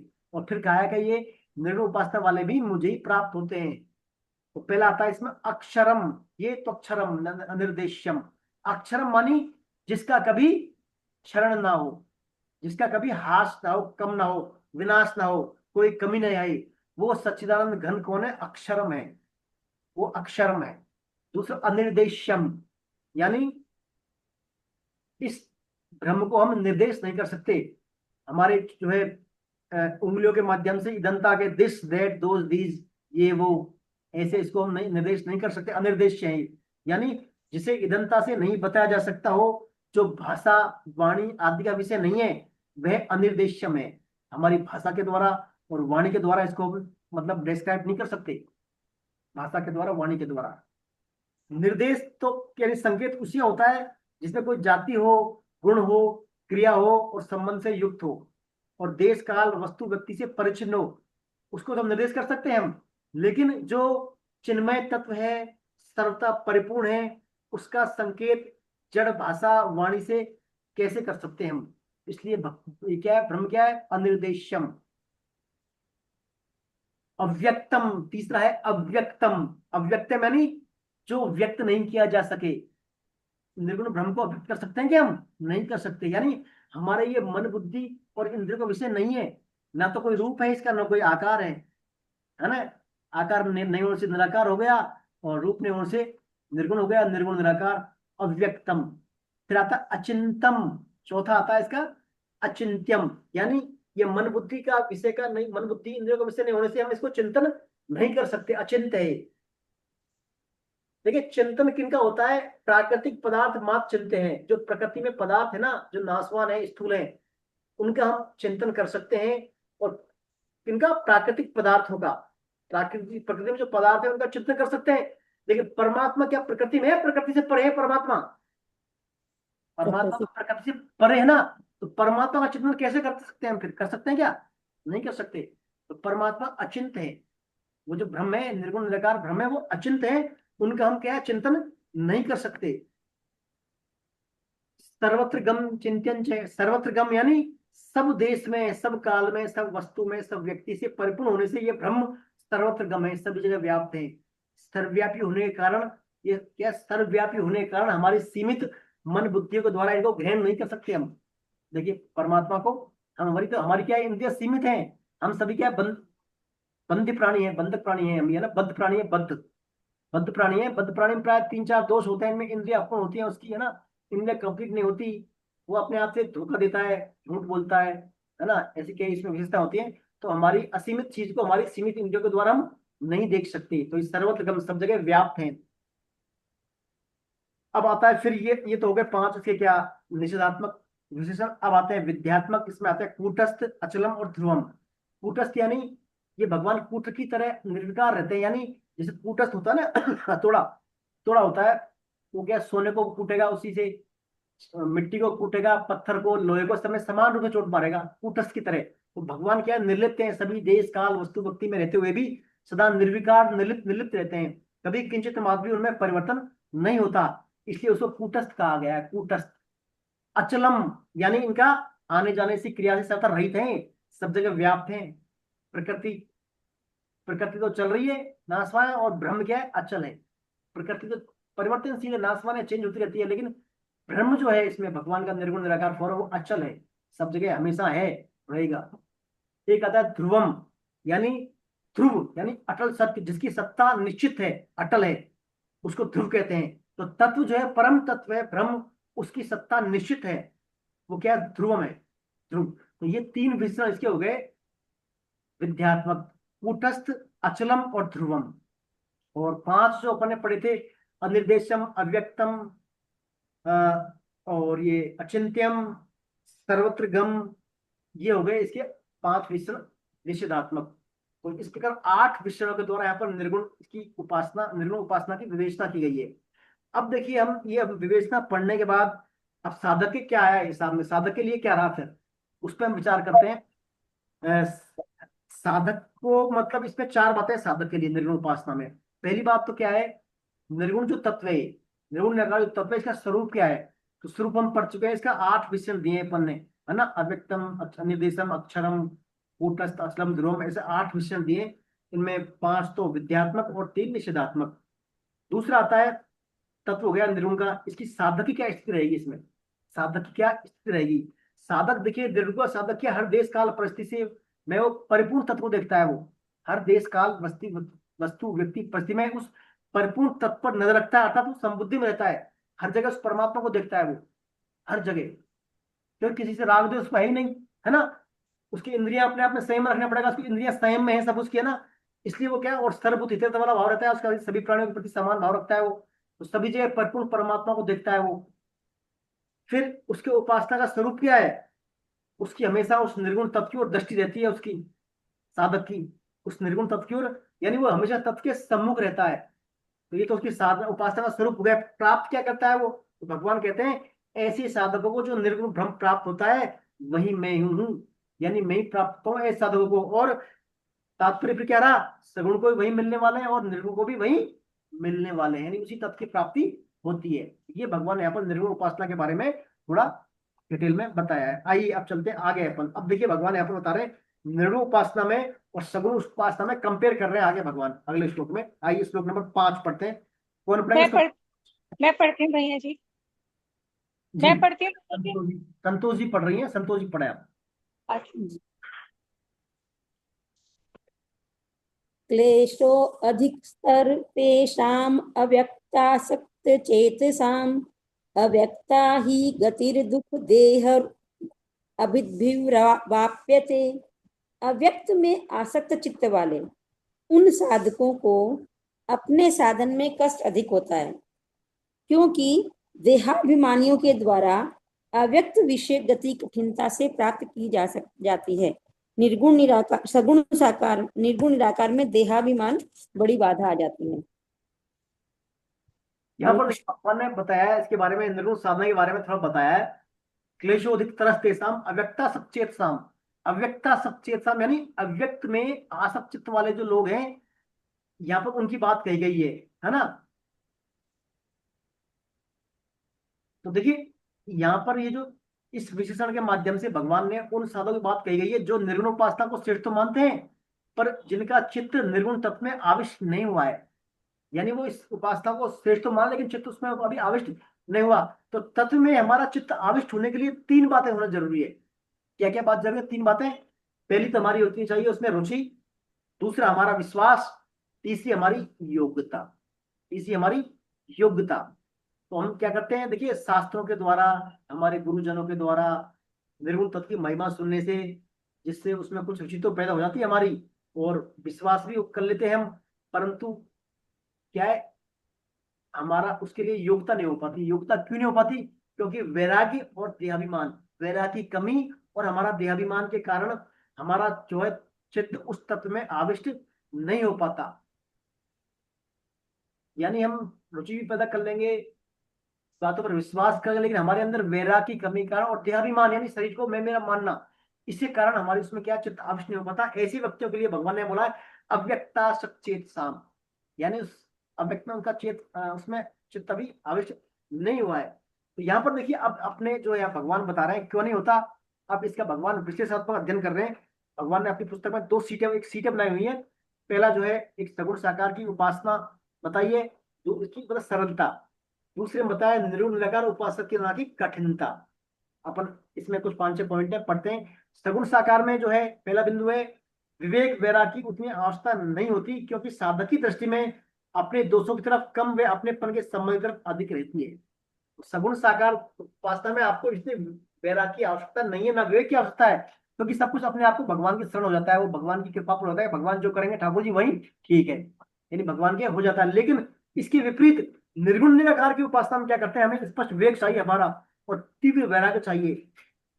अब देखिए, जब तक हमारे अंदर तीव्र वैराग्य नहीं होगा, यानी देहाभिमान आ जाएगा, तो फिर कैसे होगी? देहाभिमान आ जाएगा तो इंद्रियों में फंस जाएंगे हम फिर, तो बड़ी कठिन बात होती है ना। इसलिए इनमें समझना, बिना उसके तीव्र वैराग्य के इसको समझना निर्गुण उपासना को बड़ा टेढ़ा काम है। फिर सगुण साकार उपासना में हमारे क्या, मन बुद्धि इंद्रियों में क्या है, इनको मन बुद्धि इंद्रियों को भगवान के लीला का, भगवान के नाम का, चिंतन का आश्रय मिल जाता है, जिससे हमारी इंद्रियों के पतन की संभावना बहुत कम हो जाती है। इसके विपरीत निर्गुण उपासना में क्या है, इंद्रियों का विषय से हटाना बहुत जरूरी होता है। भगवान के इंद्रियों के विषयों को समूह को नियंत्रित करने वाले, ये इंद्रियों को नियंत्रित करना होगा उसको। अब देखिए, भगवान का जो भक्त है सगुण साकार, वो तो क्या करेगा, इंद्रियों को भगवान की सेवा में लगा देगा। कान से भगवान का श्रवण करेगा, आंख से भगवान के दर्शन करेगा, मन बुद्धि से भगवान का चिंतन करेगा, जिह्वा से भगवान का अर्पित हुआ भोग जो है प्रसाद रूप में लेगा उसको, है ना। इंद्रियों को भगवान की सेवा में लगा देगा, एंगेज कर देगा, जैसे अम्बरीश महाराज ने की थी ऐसे। तो उसकी इंद्रियों के पतन की संभावना क्षीण हो जाएगी। लेकिन यहाँ पर निर्गुण वाले को तो क्या है, इंद्रियों को विषय से हटाना पड़ेगा, देहाभिमान करना पड़ेगा, लेकिन वो भी क्या थोड़ा टेढ़ा काम है, कठिन है वो। तीसरा आता है सगुण साकार उपासना करने वालों का जो है आधार है ना, और आश्रय और बल एक मात्र भगवान का रहता है। यानी वो कहते हैं सब कुछ भगवान कहते हैं योग क्षेम महाम्यम अनन्या चिंतन तुम वहां परिउपासते, मानी मेरे जो अनुचित वाले भक्त हैं उनका योग क्षेम मैं करता हूँ, यानी उनको प्राप्ति और प्राप्ति की रक्षा मैं करता हूँ, यानी सब उनकी परवाह मैं करता हूँ। इसके विपरीत निर्गुण उपासना वाले साधकों को क्या है, उद्धरे आत्मात्मानम, अपना उद्धार आप ही करना होता है उनको, अपने बल पर ही, यानी उनको जो है आश्रय बल और आधार किसका रहता है, अपने साधना का, अपने आप ही करना होता है। यहाँ भगवान के बहुत रहते हैं, तो ये सहज है, वो कठिन है। फिर ऐसे सगुण साकार की शरणागति बताइए मार्जार शरणागति, और उसकी बताइए मरकट शरणागति। मार्जार शरणागति तात्पर्य बिल्ली के बच्चे की तरह, जैसे बिल्ली का बच्चा होता है ना, वो अपने आप को छोड़ देता है, तो बिल्ली उसको अपने मुंह में उठा के ले जाती है, वो कुछ नहीं करना, छोड़ता है अपने शरीर को, तो बिल्ली खुद ही चिंता करती है, उसकी तब पकड़ती है, ग्रिप बना के, उसको कोई हानि नहीं पहुंचती और एक स्थान दूसरे में ले जाती है उसको। इसके विपरीत बंदर का जो बच्चा होता है, बंदरिया, वो क्या खुद पकड़ती है बंदर के शरीर को, खुद चिपकती है वो जब बंदर चलता है, तो वहां तो खुद का विश्वास है बंदर के बच्चे को, यहाँ बिल्ली के बच्चे को अपनी माँ का विश्वास है। तो इसको बोलते हैं, बिल्ली वाले बोलते हैं मार्जार शरणागति, यानी सगुण साकार की शरणागति मार्जार शरणागति, और ये है मरकट शरणागति निर्गुण निराकार बंदर के बच्चे की तरह। फिर भगवान ऐसे सगुण साकार की उपासना में क्या है, भगवान को जानना, भगवान के प्रवेश और भगवान के दर्शन तीनों मिल जाते हैं इनको। भगवान के दर्शन भी हो जाता है, देखिए भगवान को जान भी जाते हैं, भगवान को मान जाते हैं, तीनों बात काम हो जाती है। लेकिन इनको क्या होता है, सिर्फ इसमें देहाभिमान को हटाने में बहुत समय लग जाता है। पहले तो देहाभिमान हटाएगा, अपने आप को स्वरूप में स्थित होना, फिर इंद्रियों को वश में करना, इनमें काफी समय निकल जाता है, और फिर इनको सिद्ध होने पर सिर्फ जानना और प्रवेश दो ही बातें होती हैं। भगवान को जान जाते हैं, अपने स्वरूप में स्थित होते हैं, और भगवान की धाम में प्रवेश हो जाता है, बस दो ही बातें होती है। लेकिन यहाँ पर भगवान के दर्शन भी हो जाते हैं, उनको भगवान की लीलाओं में सहभागिता करने का अवसर ही मिलता है इनको सगुण साकार उपासना में। और फिर इनका उद्धार भगवान स्वयं करते हैं। देखिए सगुण साकार उपासना को, सगुण उपासना का भगवान उद्धार खुद करते हैं, भगवान खुद करते हैं। भगवान के ना, मैं ददामी बुद्धि युगम तम, मैं उनको बुद्धि योग देता हूँ जिसके द्वारा उनका अज्ञान दूर हो जाता है, और इनको क्या खुद ही करना पड़ता है अपने बल पर, साधना के बल पर। सगुण साकार उपासना में भगवान कृष्ण के गुरु होते हैं, कृष्ण वंदे जगत गुरु, इनको गुरु की आवश्यकता नहीं रहती। लेकिन निर्गुण उपासना में भगवान कहते हैं आपको जो है गुरु के पास जाना होगा, तद्विधि पढ़ पाते हैं परिपश्चिम उस गुरु के समक्ष आपको प्रणाम करके नमस्कार करके फिर ज्ञान लेना होगा, है ना। तो वहां गुरु भगवान कृष्ण यहाँ ज्ञानी के पास जाना पड़ेगा। सगुण साकार उपासना सरल है, क्योंकि मनुष्य को कर्म करने का, कर्म तो करनी ही मनुष्य को, बस अपना भाव बदलना है, उन कर्मों को भगवान के लिए करना है। जबकि निर्गुण उपासना में अपने आप को कर्ता मानता नहीं है वो, भाई वो तो प्रकृति है सब कुछ, तो सब वो मानता है सभी क्रिया प्रकृति के द्वारा होती है, लेकिन देहाभिमान के कारण व्यवहार में ऐसा करना, अनुभव करना बड़ा कठिन होता है।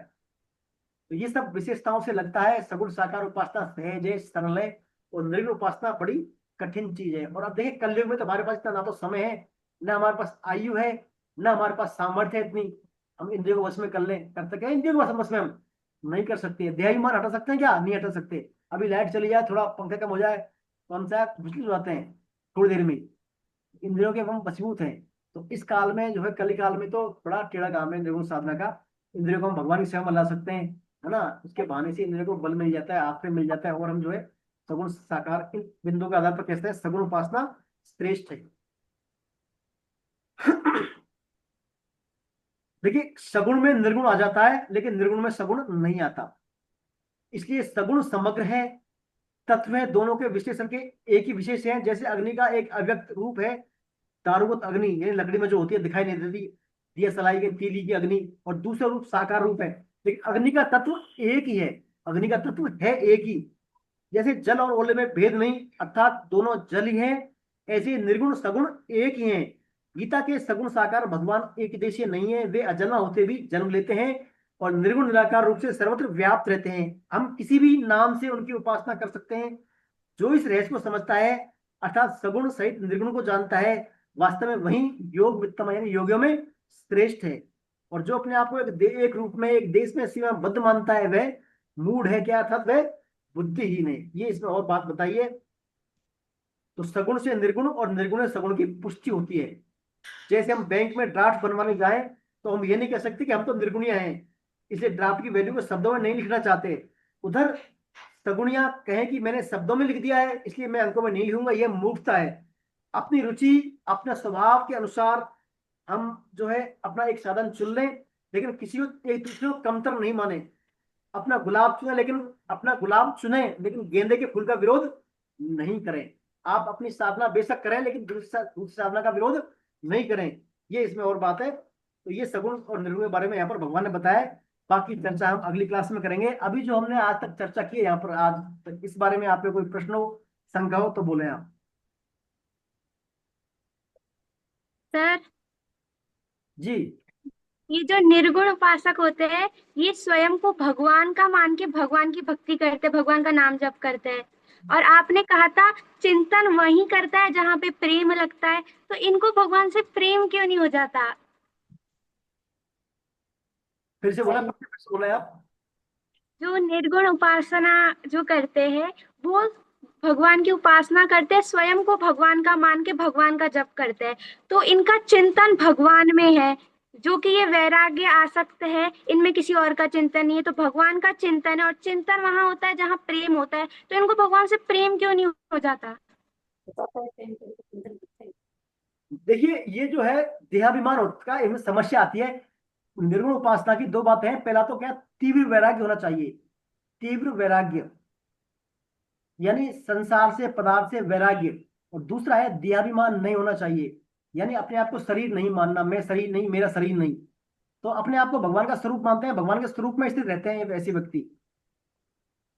फिर ये ऐसा स्थित होने के बाद फिर जो भी दिखता है इनको संसार में, उसके प्रति संबुद्धि रखते हैं, मतलब हर चीज में भगवत दर्शन देखते हैं। फिर हर चीज में भगवत परिपूर्ण मानते हैं। भगवान सब जगह अव्यक्त है, अचल है, स्थिर है, अक्षर है, परिपूर्ण मानते हैं भगवान को। वो तो परिपूर्ण मानते हुए फिर भगवान का ही स्मरण करते हैं, हमेशा भगवान रहते हैं इनके उसमें। और ऐसे व्यक्तियों के बारे में आता है, ऐसे व्यक्तियों को फिर क्या है, अपने स्वरूप में स्थित होते हैं। ऐसे व्यक्ति अपने स्वरूप में स्थित जाते हैं, और स्थित होने के बाद कहते हैं भगवान ऐसे व्यक्ति मुझे ही प्राप्त होते हैं, यानी भगवान के धाम को प्राप्त होते हैं, यानी भगवान के वहां प्रवेश कर जाते हैं ऐसे व्यक्ति, ज्ञानी निर्गुण वाले। तो प्रश्न क्या है आपका अभी? इनको भगवान से प्रेम क्यों नहीं होता? क्योंकि ये अपना ज्यादातर समय भगवान का चिंतन करने में लगाते हैं, तो इनको प्रेम क्यों नहीं होता? भाई प्रेम क्यों नहीं होता?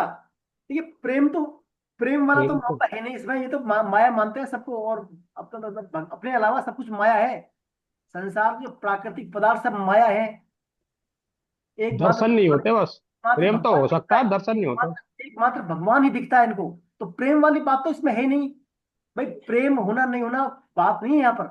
इनको तो दर्शन सब नहीं। जगह परिपूर्ण परमात्मा ही दिखते हैं, सब जगह परमात्मा ही दिखते हैं इनको, सब जगह परमात्मा ही परमात्मा दिखते हैं इनको। संबुद्धि हर प्राणी में भगवान रूप में दर्शन करते हैं ये। और वैराग्य को धारण करके। वैराग तो होता ही है भाई, संसार मात्र से संबंध नहीं है इनका, सिर्फ सिर्फ भगवान ही भगवान दिखते हैं इनको।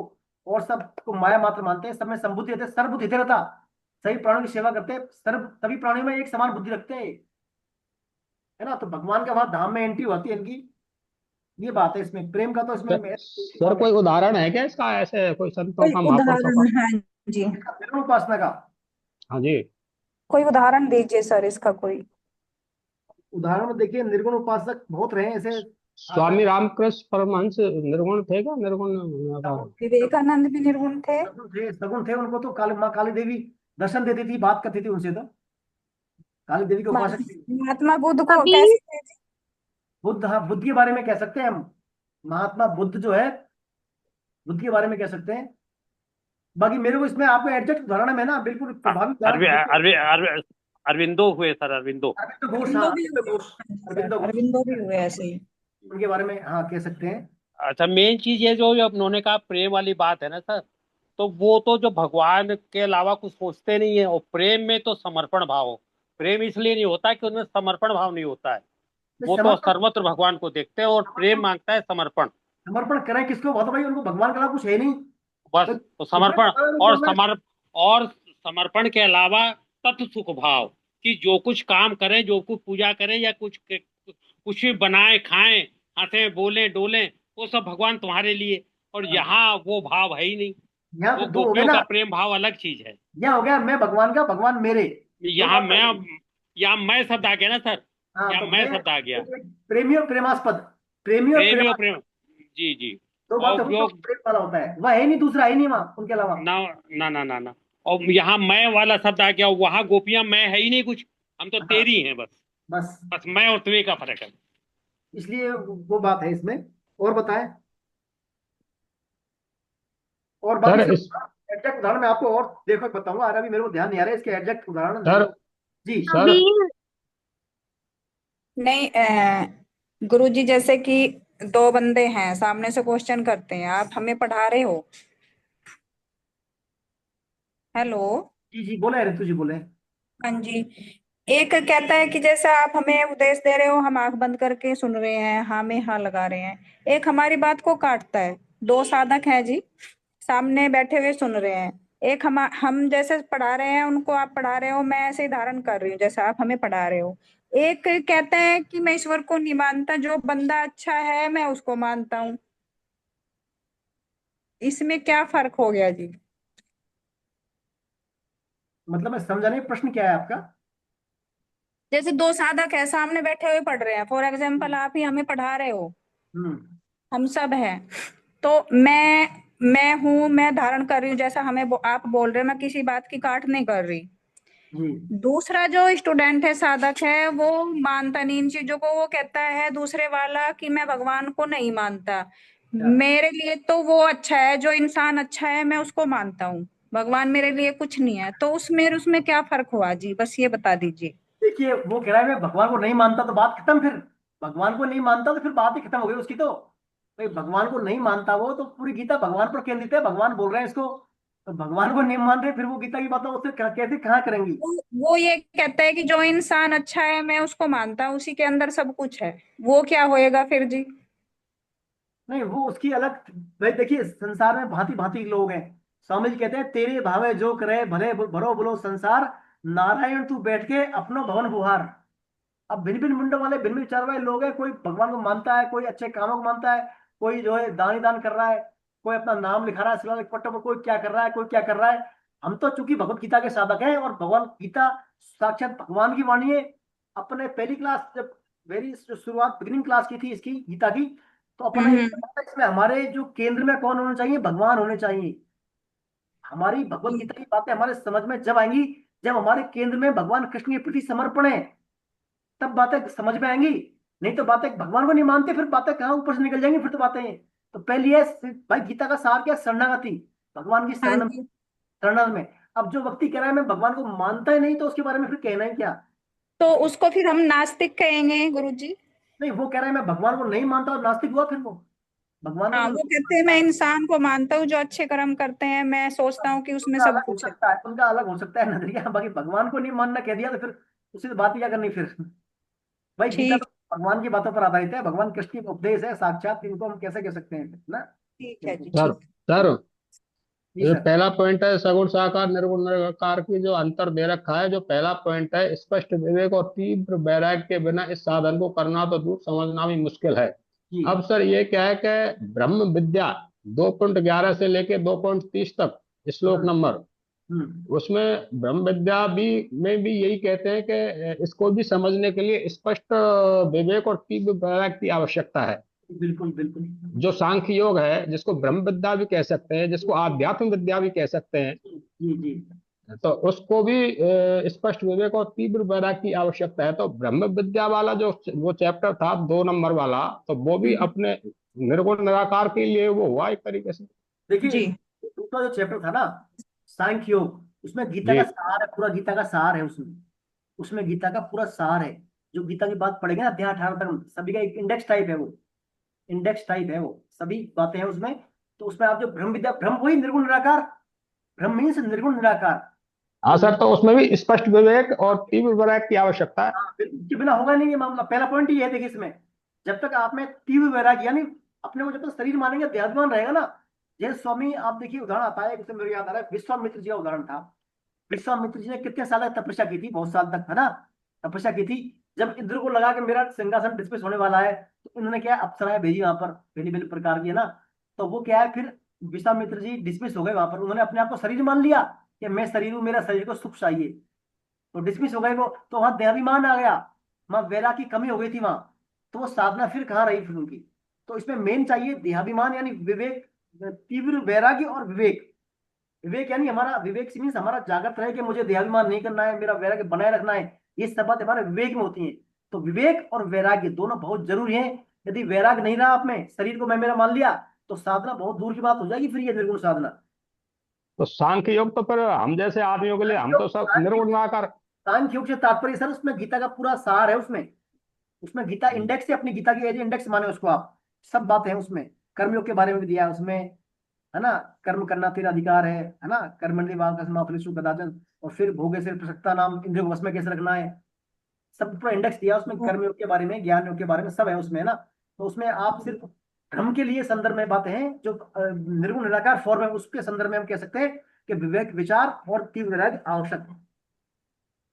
जी उसमें बहुत कुछ कपिल मुनि ने डीप डाला हुआ है जी, बहुत ज्यादा। सांख्य दर्शन है उनका पूरा, कपिल कपिल देवहूति को ठीक है, संवाद है। ठीक।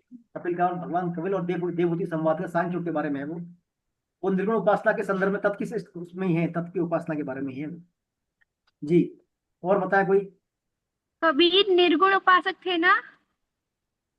कबीर का देखिए निर्गुण उपासक भी मानते हैं लोग, कई इनका तो अलग अलग मानते हैं। तत्व के उपासक थे कबीर जी। इनका जो है ज्यादातर लिटरेचर है, ज्यादातर लिटरेचर में निर्गुण उपासना की इसमें बात कही गई है। मूर्ति पूजा के विरोधी थे ये, है ना, और तत्व के उपासक थे। जी गीता जी, हरे कृष्णा। गीता जी बोल रही हैं कुछ? मैं बोलूं श्लोक? बस ये अब तो खत्म हो गया। अब तो कीर्तन करा दो आप कीर्तन कराओ गीता जी। आप लास्ट आइए, आज लेट आइए, आप पिछली बार नहीं थी आप। और घर में गेस्ट आए हुए तो फिर वो ध्यान नहीं रहा, 4 बजे ऑन किया मैंने और फिर बीच में फिर गेस्ट चले भी गए। पिछले संडे को भी नहीं कर पाई थी, कहीं चली गई। कीर्तन करा दो आप हरे कृष्ण महामंत्र। हाँ, 2-3 हफ्तों से नहीं दर्शन हुए इनके। चलिए। हरे राम राम राम हरे हरे, हरे कृष्ण कृष्णा कृष्ण कृष्णा कृष्ण हरे हरे हरे हरे हरे राम राम हरे राम राम राम हरे हरे हरे कृष्ण कृष्ण हरे हरे कृष्ण कृष्ण कृष्णा कृष्ण कृष्ण कृष्ण हरे हरे हरे हरे हरे हरे राम राम हरे हरे राम राम राम हरे हरे हरे हरे कृष्ण कृष्ण हरे हरे कृष्ण कृष्ण कृष्णा कृष्ण कृष्ण हरे कृष्ण हरे हरे हरे राम राम हरे हरे हरे हरे कृष्ण कृष्णा कृष्ण हरे हरे हरे राम राम हरे